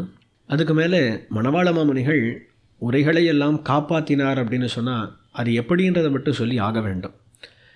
சரியாக மணவாள மாமுனிகள் அவதரிப்பதற்கு முன்னாடி இங்கே பல படையெடுப்புகள் எல்லாம் ஏற்பட்டன, இஸ்லாமிய படையெடுப்புகள் நடந்தன. அவர்கள் இந்த ஊரே ஸ்ரீரங்கம் முதலான திவ்ய தேசங்கள் எல்லாம் சின்ன பின்னமாக இருந்தன. அந்த சமயத்தில் பல இடங்களுக்கு சென்று யாரிடத்தில் என்ன ஓலை இருக்கிறது என்பதனை எல்லாம் தேடி அவற்றையெல்லாம் சேகரித்து அதன் பின்பு அவற்றினுடைய பிரதிகளை எடுப்பது. இன்று போல ஒரு காகிதம் இருக்கிறது என்றால் அதை உடனடியாக பிரதிகள் எல்லாம் அந்த காலத்தில் எடுக்க முடியாது, யாரோ ஒருத்தர் எழுதி ஆக வேண்டும். அவ்விதமாக பல நூல்களை மறுபடியும் எழுதி வைத்தது மணவாள மாமுனிகளுடைய பெருமை. அதனால்தான் 4000 பாசுரங்களுக்கும் நமக்கு வியாக்கியானங்கள் இன்றளவும் கிடைத்திருக்கின்றன. அவருடைய ஒரு முயற்சியாலே தான். கண்டிப்பாக மணவாள மாமுனிகள் சந்நியாசி என்பது தெரியும். ஆனால் அவர் எப்பொழுது சந்நியாச ஆசிரமத்தை மேற்கொண்டாருன்னு அது ரொம்ப பிற்காலத்திலே தான். கிட்டத்தட்ட அவருடைய பாதி வயசு, அதாவது 50 வயசு வரைக்குமே அவர் பொழுதை எதிலே போக்கினார்னா ஒவ்வொரு ஊராக சென்று ஓலைகளை சேகரித்து இந்த தமிழ் வேதங்களை ரட்சிப்பதிலேயே அவர் அவ்வளவு பொழுதை போக்கி இருக்கிறார். இந்த சந்நியாசின்னு சொன்னோடனே இன்னொரு விஷயம் கூட ஞாபகம் வருது, இந்த முக்கோல். ஆமாம், இந்த முக்கோல் உடையவர்கள் சந்நியாசிகள் பெரும்பாலும் இந்த விசிஷ்டாத்வைத்தம்னு சொல்லக்கூடிய இந்த ராமானுஜ சம்பிரதாயத்திலே எல்லா சந்நியாசிகளுக்கும் முக்கோல் ஆனது உண்டு. முக்கோல்னு 3 கோல்களை உடையவர்கள். ஆழ்வார் கூட அதை பாடுறாருன்னு நினைக்கிறேன் திருச்செந்த விருத்தத்திலே. முத்தல் மூங்கில் 3 தண்டர் ஒன்னினர் என்று திரிதண்டி சன்னியாசிகள் இல்லையா? ஆமாம், அது தொல்காப்பியத்திலே கூட அந்தனருக்கு உரிய அப்படிங்கிற இடத்துல முக்கோல்னு வருகிறது. இன்னும் சங்கத்தமிழில் கூட இந்த முக்கோல் பகவர்கள் கூறப்படுகிறார்கள். இப்போ இந்த முக்கோலை உடையவர்கள் இன்றைக்கு பார்த்தோன்னே இந்த 3 கோலை தரித்திருக்கக்கூடியவர்கள் பெரும்பாலும் ராமானுஜ மதத்தை சேர்ந்தவர்கள் தான். இந்த சன்னியாசிகள் தான் அந்த மரபை பின்பற்றி வருகிறார்கள். ரொம்ப காலமாகவே அவர்கள் அப்படியே தான் இருக்கிறார்கள், தமிழ் தேசத்திலே இருக்கக்கூடிய இந்த சன்னியாசிகள். அதுக்கப்புறம் ராமானுஜரினுடைய பிரச்சாரத்தினாலே வட தேசங்களிலும் யாரெல்லாம் சந்நியாசம் வாங்கி கொண்டார்களோ எல்லாரும் இந்த முக்கோலை உடையவர்களாக இருக்கிறார்கள். இந்த முக்கோல்ங்கிறது தமிழ் மரபாக இருக்கிறது. சங்க காலத்திலே பார்த்தோம்னா சங்க காலத்தில் இருந்தவர்களும் இந்த முக்கோலை தான் வைத்திருக்கிறார்கள். அந்த ஒரு சங்ககால மரபு வேறு சம்பிரதாயத்தில் இல்லை, நம் சம்பிரதாயத்தில் இருக்கிறது, இந்த வைணவத்திலே இருக்கிறது என்பது ரொம்ப சிறந்த விஷயம். ஆமாம் ஆமாம், அது ராமானுஜருடைய காலத்தில் தான் புதுசாக அவர் முக்கோல் தரித்தார் என்றெல்லாம் சில பேர் கூறுகிறார்கள். அது பொய் பிரச்சாரம், சந்தேகம் கொள்ள வேண்டாம். அதற்கு முன்பும் ஆள வந்தார், திருதண்டி சன்னியாசியாகத்தான் எழுந்தருளி இருந்தார்.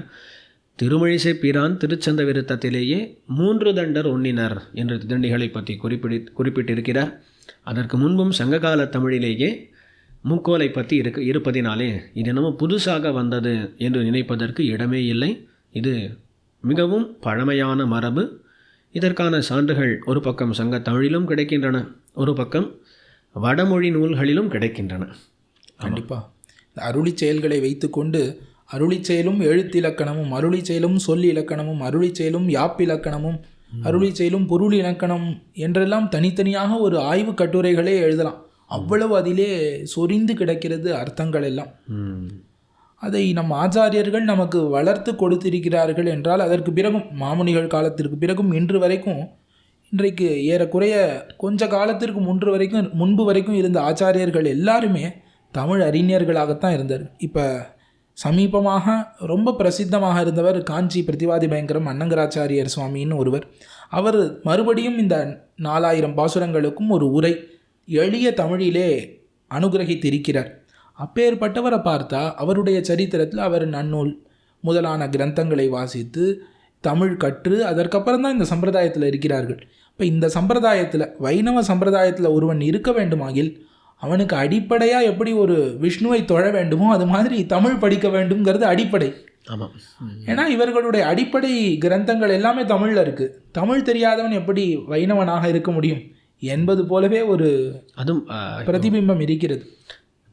காஞ்சி சுவாமியை பற்றி பேசின உடனே இப்போது வைமு சடகோபாச்சாரிய சுவாமி முதலானவர்களும் கூட கண்டிப்பாக அவர்கள் பண்ணியிருக்கக்கூடிய தொண்டு திருக்குறளுக்கோ அஷ்டபிரபந்தத்துக்கோ இந்த மாதிரி எல்லாத்துக்குமே கம்பராமாயணம் இது முதலானவர்களுக்கு அதுகளுக்கு இருக்கக்கூடிய உரைகளை பார்த்து அதன் மேலே இவர்கள் உரைகளை எல்லாம் எழுதியிருக்கிறார்கள்.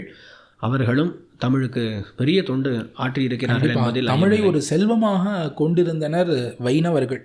இப்போ அது கொஞ்சம் குறைந்து கொண்டு வருகிறது. அது ஆனால் திருப்பி அது கொண்டு வரப்பட வேண்டும். கண்டிப்பாக எல்லாரும் தமிழ் படிக்க வேண்டும்.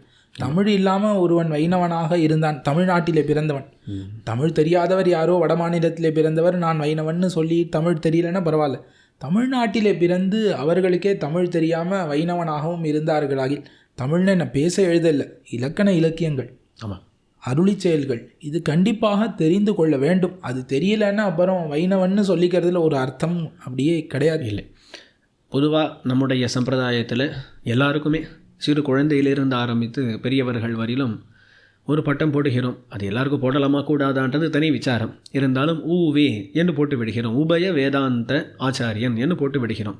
2 வேதாந்தங்கள் நமக்கு மட்டும்தான் உண்டு இல்லையா? ஒரு பக்கம் வடமொழி வேதாந்தம், சம்ஸ்கிருத வேதாந்தம், ஒரு பக்கம் தமிழ் வேதாந்தம், ஆழ்வார் பாசுரங்கள், அவற்றினுடைய வியாக்கியானங்கள், இவைகளையெல்லாம் அறிந்தாக வேண்டும். அவைகளை நன்கு அறிய வேண்டும் என்றால் அடிப்படை தமிழ் அறிவு என்பது கண்டிப்பாக தேவை.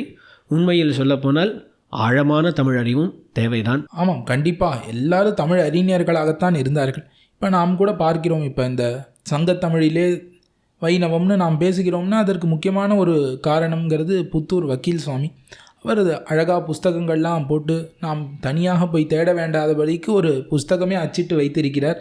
வைணவத்துக்கும் சங்கத்தமிழுக்கும் உண்டான தொடர்பு எங்கெங்கெல்லாம் கூட அருளி செயல் வியாக்கியானங்கள்லாம் கூட அந்த சுவாமி அழகாக சங்கத்தமிழுக்கும் ஆழ்வார்கள் பிரபந்தங்களுக்கும் இருக்கக்கூடிய ஒத்துமைகளையும் காட்டி நிலைநிறுத்தி இருக்கிறார். திருச்சந்த விருத்தத்தினுடைய வியாக்கியானத்தில் அவர் அப்படி பண்ணியிருக்கிறார். அவரையும் கண்டிப்பாக இந்த ஒரு நிகழ்ச்சியிலே நாம் நினைவு கூற வேண்டும். ஆமாம் ஆமாம். இன்னும் இந்த வைமூச இவர்களை பற்றி எவ்வளவு நிறையா பேருக்கு தெரியுங்கிறது தெரியாது. ஆனால் கண்டிப்பாக தேடி பார்த்தால் தெரியும். வைமு சடகோபாச்சாரியர், வைமு கோபாலகிருஷ்ணமாச்சாரியர், இந்த மாதிரி பல பேர் தமிழ் வித்வான்களாக தமிழ் புலவர்களாக இருந்திருக்கிறார்கள் நம்முடைய சம்பிரதாயத்திலே. ஆமாம் ஆமாம்.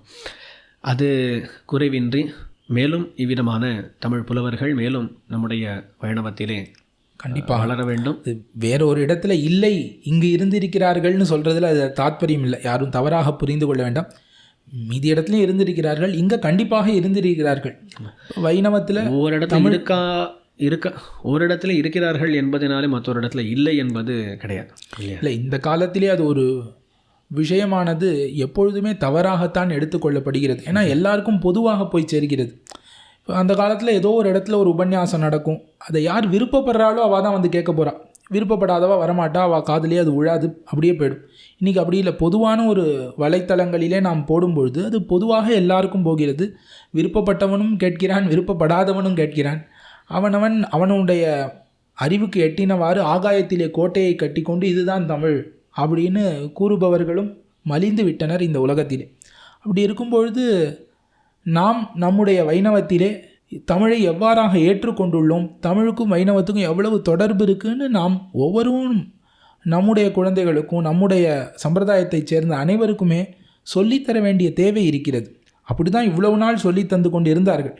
தமிழையும் வைணவத்தையும் யாரும் பிரித்தே பார்க்க முடியாது.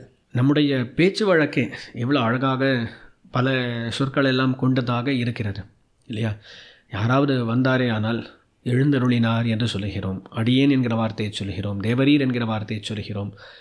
ஒவ்வொரு விதமான உணவை சொல்லும் பொழுது அதை சாற்றமுது கண்ணல் அமுது. கரி அமுது, கண்ணல் அமுது, மோர் அமுது என்று அந்த சொற்பிரயோகமே ரொம்ப ஆச்சரியமாக இருக்கும்.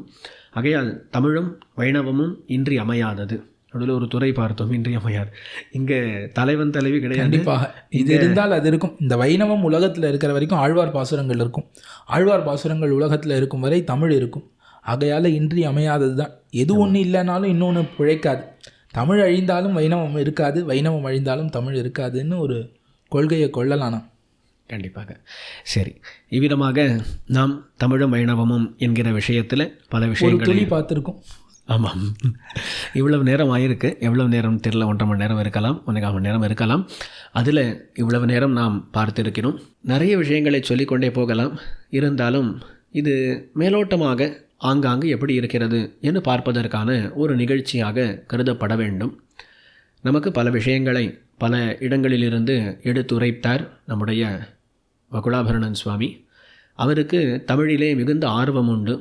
தமிழிலே பாக்களை எல்லாம் ரொம்ப அழகாக எழுதுவர். அது மட்டும் இல்லாமல் தமிழை வளர்க்க வேண்டும் என்பதிலும் கூட ஒரு ஆர்வம் உண்டு. அந்த ஆர்வத்தை அடியேன் போல்வாருக்கும் ஏற்படுத்தினவர் இந்த சுவாமி. அவரை கொண்டு இந்த ஒரு நிகழ்ச்சியை நடத்தியதிலே அடியனுக்கு மிகுந்த மகிழ்ச்சி. இன்னும் இதை பற்றி பல நிகழ்ச்சிகளை நடத்தலாம் என்கிற ஒரு அவாவும் எழுகிறது. இருந்தாலும் சமயத்துக்கு ஏற்ப, உங்களுடைய விருப்பத்துக்கு ஏற்ப முடிந்தபோது அவற்றையும் நிகழ்த்துகிறோம். அடுத்த ஒரு பகுதியிலே உங்களை சந்திக்கிறேன். அடியேன் ராமானுஜதாசன்.